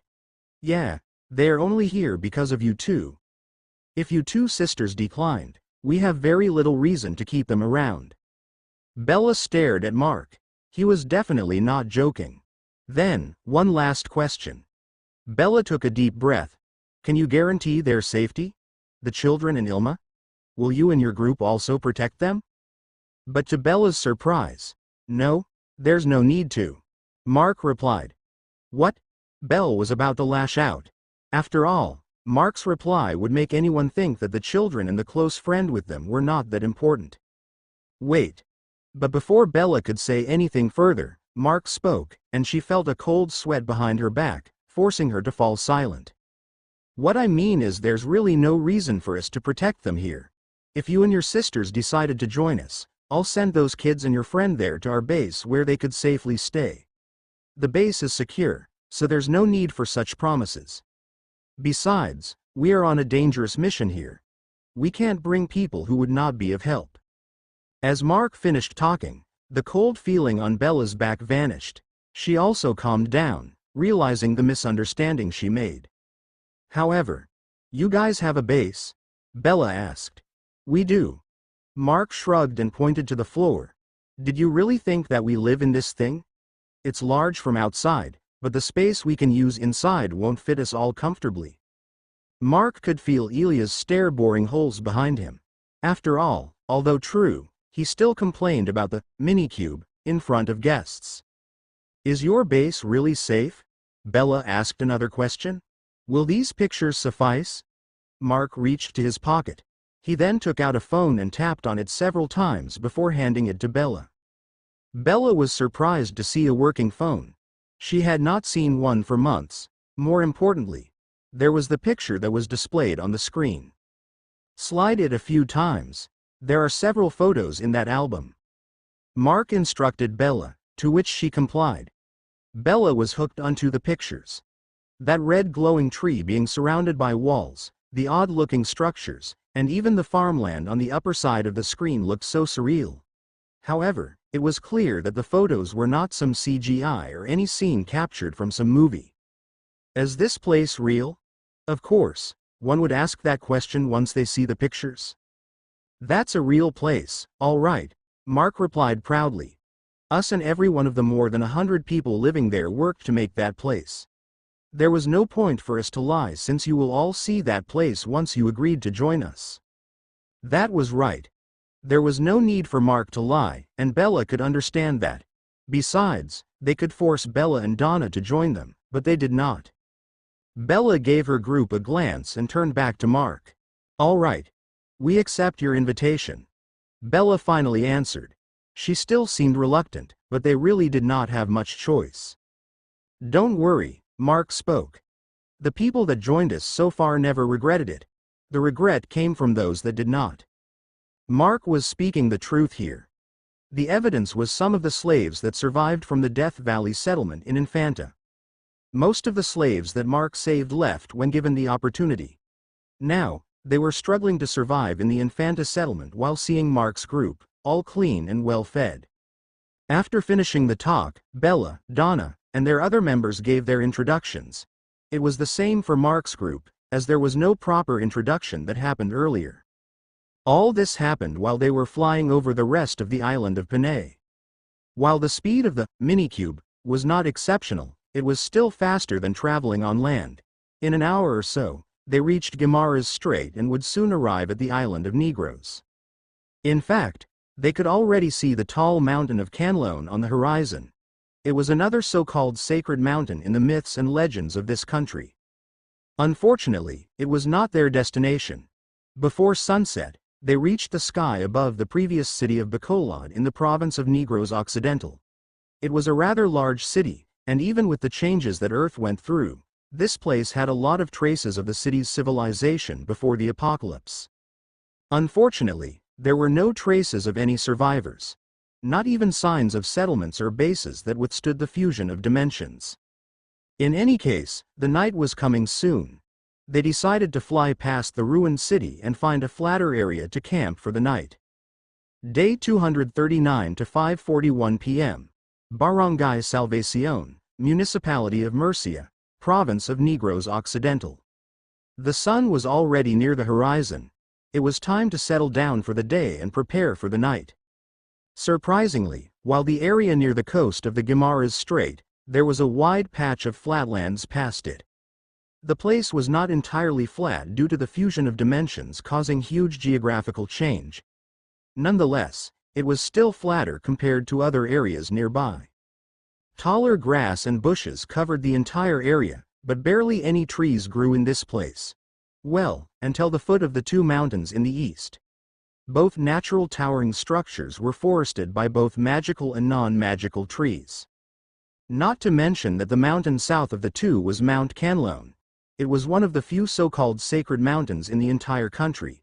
It was also said to be the home of goddess Canlaon in the myths. Well, although locally and commonly called a mountain, it was actually the largest active stratovolcano in the country and the highest peak in the Visayan region. Fortunately, it seemed that the fusion of dimensions did not cause Mount Canlone to erupt or collapse, unlike the tall volcano. Mount Canlone stood still, as majestic as it could be. The minicube landed in the middle of the flatlands. While the area did not give much of a clear view of the surroundings, it was easier to clear than forests. With Amahan's help, a wave of her hand cut off and blew the surrounding grass and bushes away. Although the method left the base stems and roots on the ground, it would be no problem for everyone. Still, Mark made sure to burn away the remaining plant debris in the central area where they would eat and build their tents. Stepping out of the minicube, the new members of Mark's group stared at Mark and Amihan in awe. Back then, after fleeing the city, even now, they struggled to clear the area when camping. For Mark and the sylph on his shoulder, it only took a few waves of their hands. The new members became even more surprised when Mark and his wife took cooking utensils and camping equipment out of nowhere. All they saw were two black holes in front of Mark and May, where everything came out. Just who are you, people, really? Bella could help but mutter at the scene. It was a question she wanted to ask, but it was better not to pry in other people's secrets. However, her mutterings were heard by Spera, who was just coming out of the floating vessel. "It is better for you to not ask," Spera said in reply to Bella's mutterings. Is it a bad question?" Bella carefully asked. "Not really. He will definitely answer if you asked," Spera answered. "But you're clearly just a regular person before the apocalypse. You won't be able to understand most of it, and the things you could understand might blow your mind in one way or another. For now, just observe and get used to things like these. Once you are ready to hear the truth of this world, only then you should come asking." After saying these words, Spera began walking away to meet the others. Bella fell silent. So as Donna and Ilma, who heard the short conversation. However, while Spera's words did not answer Bella's question, it gave them an important clue. Mark and his group were not just ordinary people and might have been tied to the side of the world that regular people were oblivious to. Similarly to how magical creatures that were thought to be nothing but fairy tales and legends actually existed. In any case, Bella agreed to accept Spera's advice. Bella herself did not know if she was already ready to learn more about such things. It would likely be even worse for the younger Donna and Ilma. Not to mention the kids. These three brats would not be able to understand everything. "Shouldn't we try to help?" Ilma spoke while Bella was in deep thought. "We can at least help set up the tent we will be sleeping in. Or maybe, cook." "No, maybe I shouldn't go cooking," Ilma suddenly added. It was not like she was a bad cook. In fact, she enjoyed cooking and, of course, eating. She was quite skilled, although only with local cuisines. Unfortunately, in their group, she was forbidden to cook. It was all because of an unreasonable allegation. "Come on, Ilma," Donna shrugged. It doesn't seem like these people will treat you like those bastards. Let's go and ask if we can help with anything. Donna then pulled Ilma towards Mark and the others while Bella and the kids followed behind the two. Bella stared at Ilma's back. Ilma could handle cooking tasks well. However, since she was on the heavier side, the members of their previous group were afraid that she would sneak out food if she cooked. It was nothing but an unreasonable prejudice because of nothing but her body shape. Can we help with something? Donna asked Mark, who was still taking things out of the hole in the air in front of him. We can at least set up tents or gather firewood. Compared to Bella and Ilma, Donna seemed to be more relaxed in trying to converse with their new group members. She was not even afraid to ask Mark directly, although she could have asked May instead. Nonetheless, it was also a form of acknowledgement and respect since Mark was the leader. There's no need for firewood, Mark replied to Donna, pointing at the gas tank and stove already on the ground. You women can help set up the tents. Wait, I guess it's better if you can help cook instead. Can any of you cook? There's only me and May who can cook in this group. Mark glanced at May at his side. She was already taking out some canned meat, canned corn, canned peas, and a pack of rice. There were also some seasonings. Tonight's dinner seemed to be some rich rice gruel and a few light side dishes. It was a carefully chosen food. While the new group members did not look malnourished, all they ate during their stay in the secret realm were nothing but vegetables and fruits. Giving them pure meaty food might end up upsetting their stomachs. Nonetheless, the canned goods and pack of rice were more than enough to make the eyes of the new group members stick to the food. Most importantly, Mark and the others did not really seem to mind letting Ilma help with cooking. This group was really far different from their previous group. We can help cook. Donna immediately bit Mark's suggestion. Good then, Mark shrugged. We have more women here, but they can't really cook for one reason or another. Well, sorry since we can't cook, Spera shouted while she was setting up one of the tents. Feng Jiruo also heard Mark's complaint, but she could only keep her silence with an embarrassed face. Elia was still inside the mini-cube, so she was not present to hear Mark's complaint. Mark only shrugged at Spera's response. The new members could only smile awkwardly at the playful banter of this group. This, however, showed how good the relationships of the members of this group were. This made them feel a bit jealous. It was when Donna realized that there were only 2 sets of tents. There are only 2 tents, huh? Donna said. We joined them just earlier, so it would be more surprising if they have enough tents for all of us. Ilma said to Donna, which made sense. No, I have extra tents, Mark chimed in. These tents could get damaged, after all. We need extras if needed. Then, Donna turned to Mark, about to ask where they would sleep. You don't need the tents, though, Mark said, looking at Bella. I already said that I plan to send you all to our base. You haven't told them? Bella scratched her head and replied. I haven't mentioned it since I don't really know whether you're telling the truth or not. You never said where your base was and how you were going to send us there. I don't want to promise them things I am unsure about. Well, I guess that's true. Mark tapped his chin. Aside from showing the pictures, he never explained it in detail. I'll explain it then. Mark turned to the new members. I'll send you to our base in General Nakar in Quezon Province. Of course, this made the 3 women gawk. General Nakar in Quezon Province?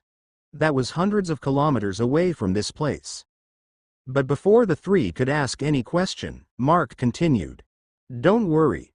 Remember how we exited at magical subspace? Spera can open portals to different places she had been to. We can send you to our base in an instant. You can sleep in soft beds and take a bath there if you want to. We have many kinds of shampoo and soaps there. Beds and bath. Those words made the women shiver. Soft beds were one thing. They were used to sleeping in wooden and bamboo beds since they had poor families. But bath? How long had it been that they had a proper bath? There was a river in the secret realm. But there was no soap or anything. There was no proper place to take a bath either, without getting peeped on. Thus, they could only stealthily scrub their bodies with water and cloth inside one of the empty huts. Without soap and shampoo, they could not really feel clean no matter how much they washed their bodies. Aside from those, they were surprised that someone in this group had such a convenient magical ability to open portals to travel from place to place. We actually send you all there immediately. However, food in the base can feed everyone full but is still rationed. They probably finished their cooking duties already and were about to ration the food. I can just tell them to cook food for you all, but I'm not the person to disturb people after their work. So, I plan to let you all eat dinner here first before sending you all off to our base. Bella, Donna, and Ilma could only look at each other. They were flabbergasted at Mark's words. Then, I'll leave you, women, to my wife, Mark said, not minding their reactions. I have something to check on. Mark then spoke to May before going somewhere. The little girls wanted to go with Mark, but he told them to stay in the camp. Without saying anything else, Mark walked through the tall grass. He vanished from everyone's sight. Where is he going? Spera approached May and asked. Gerger said he is going to check the ruins, May replied. Ah, the town. Spera nodded. I guess it's why he chose this place to camp. That was right. This place was not chosen by Mark to camp in for no reason.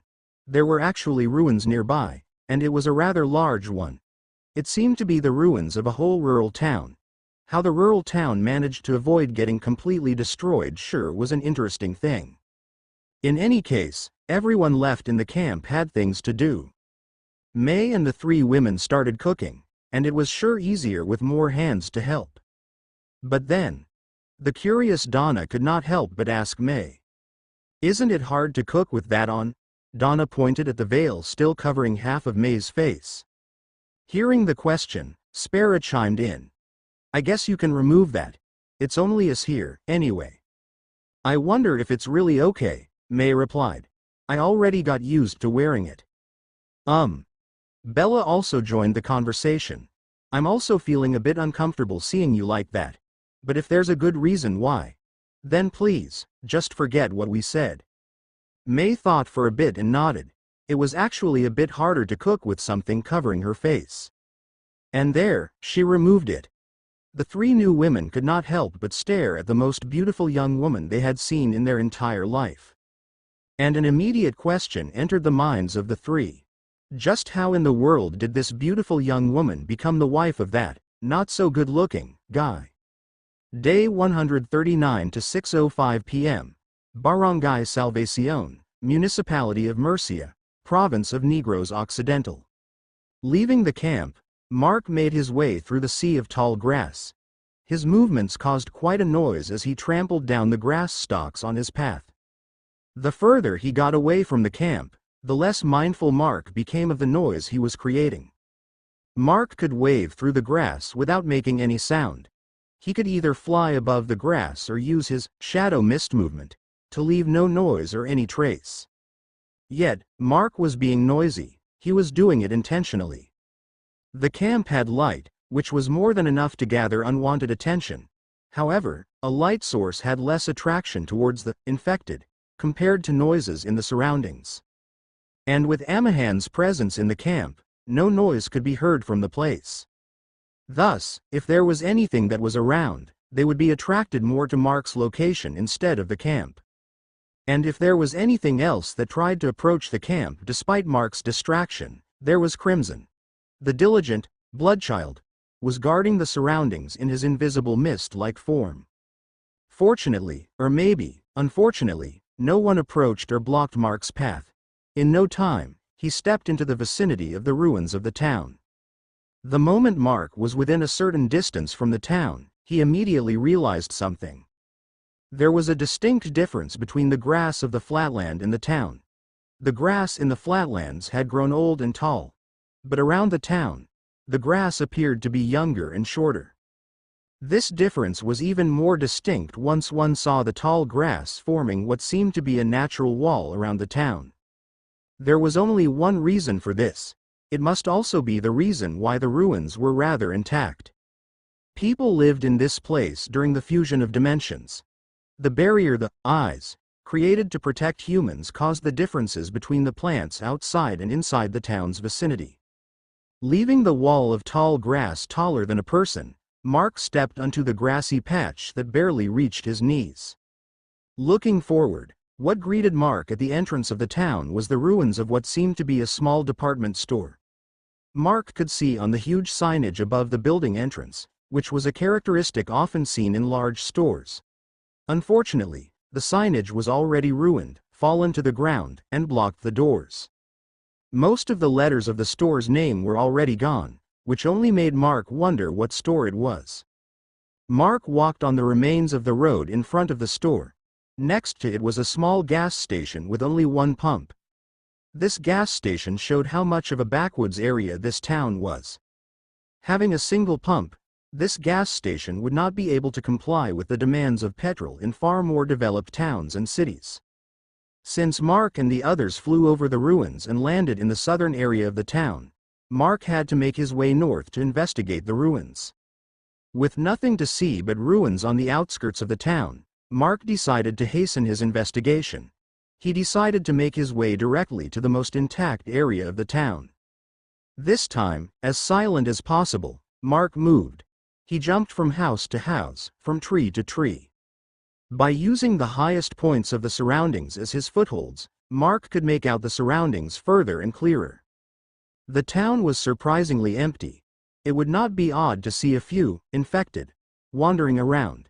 However, none of them could be seen despite the rather clear view of the surroundings. Soon, Mark reached his destination. It was rather unexpected, but the most intact area was the town center. Normally, it would be the most devastated area. After all, a more populated place meant more infected to wander around its vicinity. No one would take their stand in such a dangerous place. However, since it was the most intact place, it meant that people lived here and made it their home.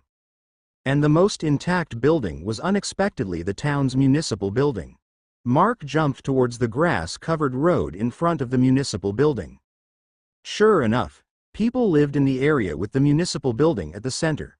Broken barricades and other signs of fortification were present, not only inside the building but also on the streets outside. Furthermore, some of the barricades did not seem as old as the others. Mark approached the barricades that felt newer. Most of these barricades were concentrated around the close vicinity of the municipal building. The one he approached was placed right at the entrance of the building. There are people present here recently, Mark deduced. Maybe around a month ago or more. Mark tried to peek over the barricade, but he stopped as he stepped on something soft. Well, the grass growing over the cement was soft, however, it was a different kind of soft. Mark squatted down and pushed the grass out of the way. Stretching his hand, Mark picked the thing he stepped on. Soaking wet from the nighttime moisture, it was a cloth doll. It wore a one-piece dress, had hair made of yarn, and eyes made of buttons. Its right eye was missing, however. Also, the stitch string that made its mouth was already loose. "It's dirty," Mark murmured, not minding that it was wet, and complained about the sticky mud that covered its body instead. Finding a dirty doll like this in desolate, empty ruins felt eerie. Especially when Mark looked up the partially closed window right above the entrance of the municipal hall. A shadow of a child just passed by. Worse, Mark could not feel any kind of emotional energy in the surroundings. Well, at least, from the living. Mark was not new to this feeling. Given his ancestry, he was used to sensing unseen things being around him. And right now, he was having the same sensation. This place was not voluntarily abandoned, and maybe, it was not abandoned at all. It was just, none of the survivors in this place made it. Especially when the danger came from inside. Mark looked back at the barricade in front of him. The barricade at the entrance was broken. Its broken pieces were scattered outside and not inside, however. It meant that it was broken from the inside. With a sigh, Mark patted the mud of the wet doll. Given that the possible owner of the doll was still around, he decided to leave it on a cleaner floor than under the muddy grass. But, all of a sudden, Mark felt a strong tug on the nape of his cloth. It was too strong that he was almost lost balance and fell backward. Mark was about to complain, knowing that whatever did it was not a human. However, his eyes narrowed as he jumped backward in a hurry. He immediately looked in front of him. Several stick-like poles were now standing in the place he stood just now. There was no sound at all. Where in the world did these sticks come from? Mark immediately noticed that the sticks were standing straight. It was as if these sticks were shot directly from the sky. There, Mark looked up. No, these were not sticks. At the edge of the roof of the municipal building, a 3-meter-tall humanoid perched. The creature had 2 legs and 6 arms. It was tall, but its body was thin. And the things that stood in front of Mark were not sticks. These were arms of the creature above, stretched several meters down to the ground. Knowing that the attack missed, the creature hurriedly retracted its arms. The scene made Mark remember the retractable antennas that old televisions had. However, instead of attacking Mark again, the creature fled the scene fast. Mark immediately tried to give chase and jumped to the roof of the municipal hall. Unfortunately, there was no sign of the creature anymore after he got up there. The creature made no sound during its movements. It was fast, and its thin body blended well in the dark surroundings. It managed to escape in the short time Mark spent jumping onto the roof. Even so, Mark was sure what that creature was. A mutated infected, Mark murmured. Probably a predator type. It was one of Mark's weaknesses.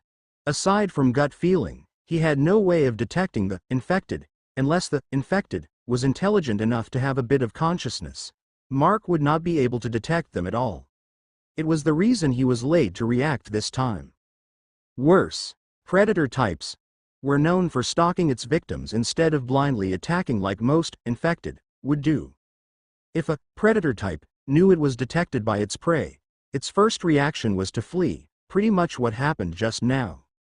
Mark stood on the roof of the municipal building. He was searching for any clue as to where the predator type infected ran to. And then, Mark spoke. "Are you the one that pulled my clothes just now?"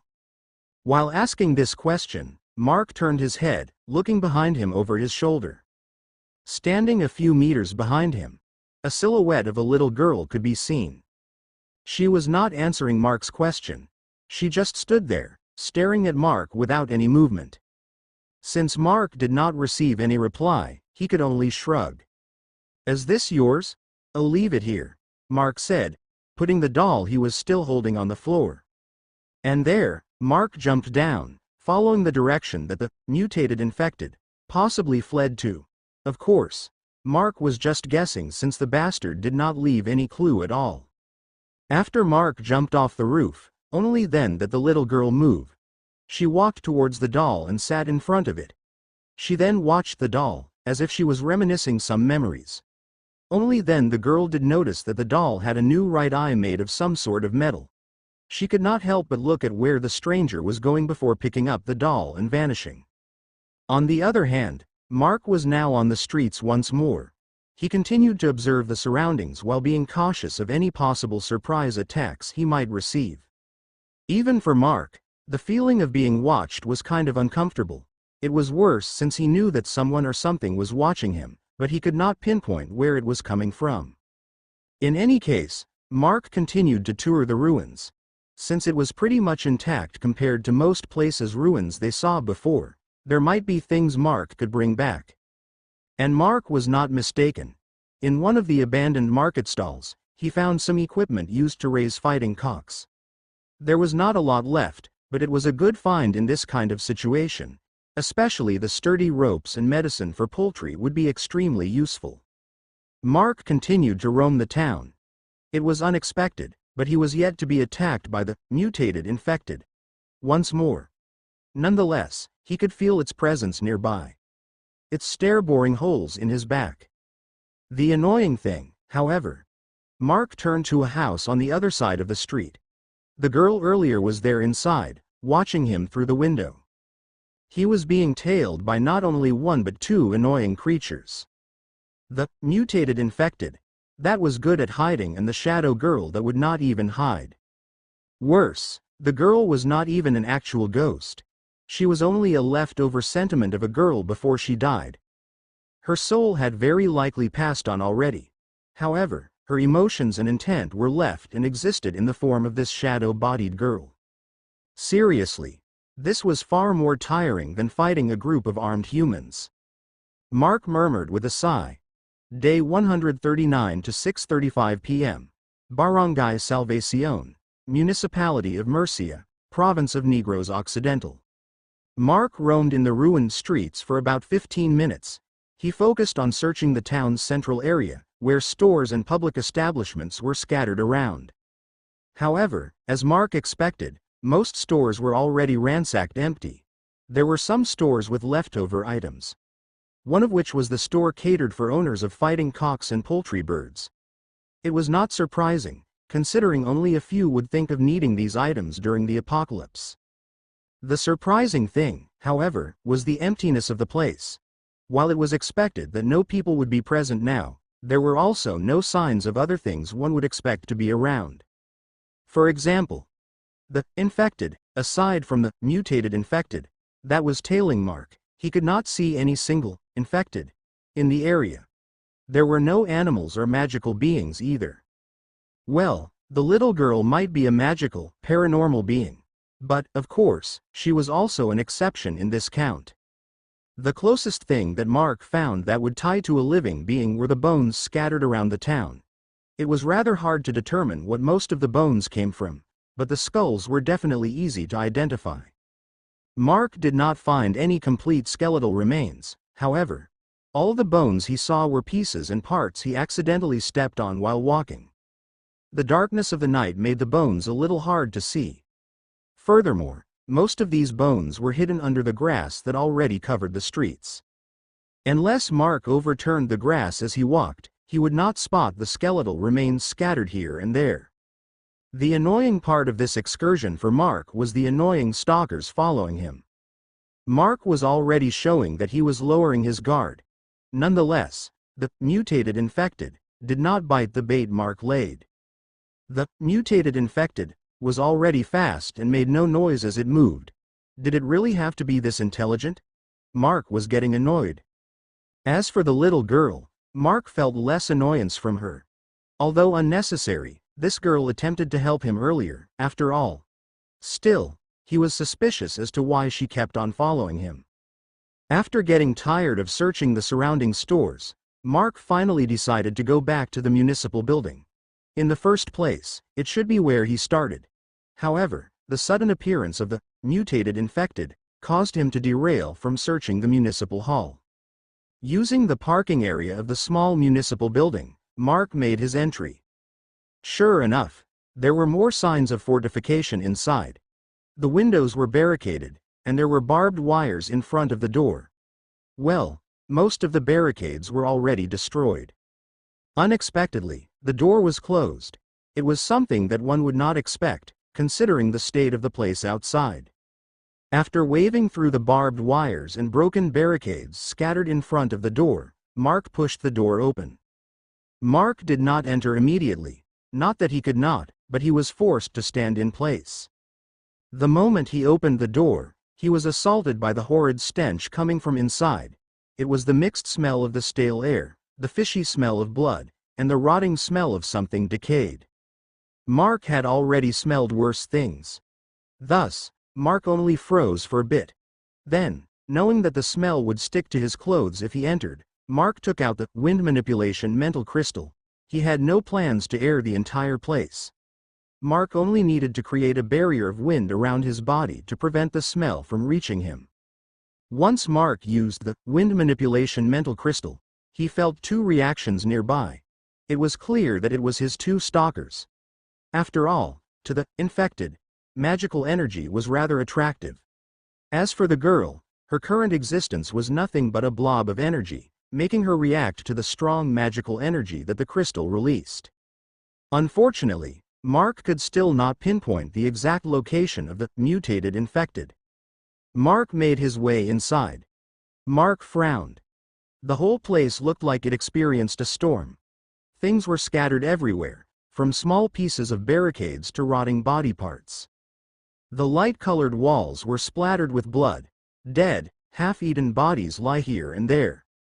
"It's a slaughter ground," Mark murmured. What confused Mark was the positioning of the bodies, along with the blood scattered on the walls and floors. The bodies looked like they were backed to the entrance of the building instead of being cornered inside. There were also more blood splashes near the entrance instead of the inner areas. Then, all of a sudden, crash! The sound of glass breaking entered Mark's ears. At the same time, he felt a tug on his clothes, forcing him to duck. From where Mark's head was positioned before, 4 stick-like things pierced through. Due to Mark being pulled down, the attack missed. As fast as the sneak attack came, as fast the stick-like appendages retreated. Mark saw the appendages retract outside through the broken window. It was already broken in the first place, but the attack knocked down the remaining glass attached to the window and caused the noise. Glancing at the silhouette of the girl standing in the corner of the room, Mark stood up. He then continued investigating the place. The whole first floor was a mess. Just how many people got killed here? There seemed to be quite a lot of rotting bodies. Taking the state of the corpses that barely started to liquefy in mind, it was barely a month since these people died. It gave Mark the thought, if Mark and his group did not spend too much time in Kahilwayan, would it be possible for him to find these people still alive by then? It was a rather mind-boggling question.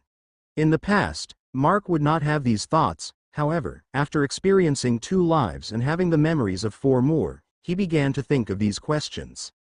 Not to mention that he got scolded by the eyes, due to him drastically influencing the lives of people around him and changing their fates.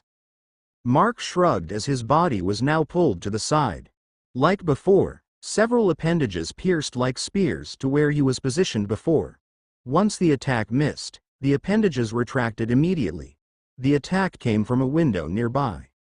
It made Mark think. The mutated infected was now proactively attacking him while he was inside the building.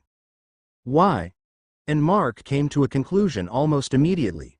He could not help but commend how developed the intelligence of the mutated infected attacking him.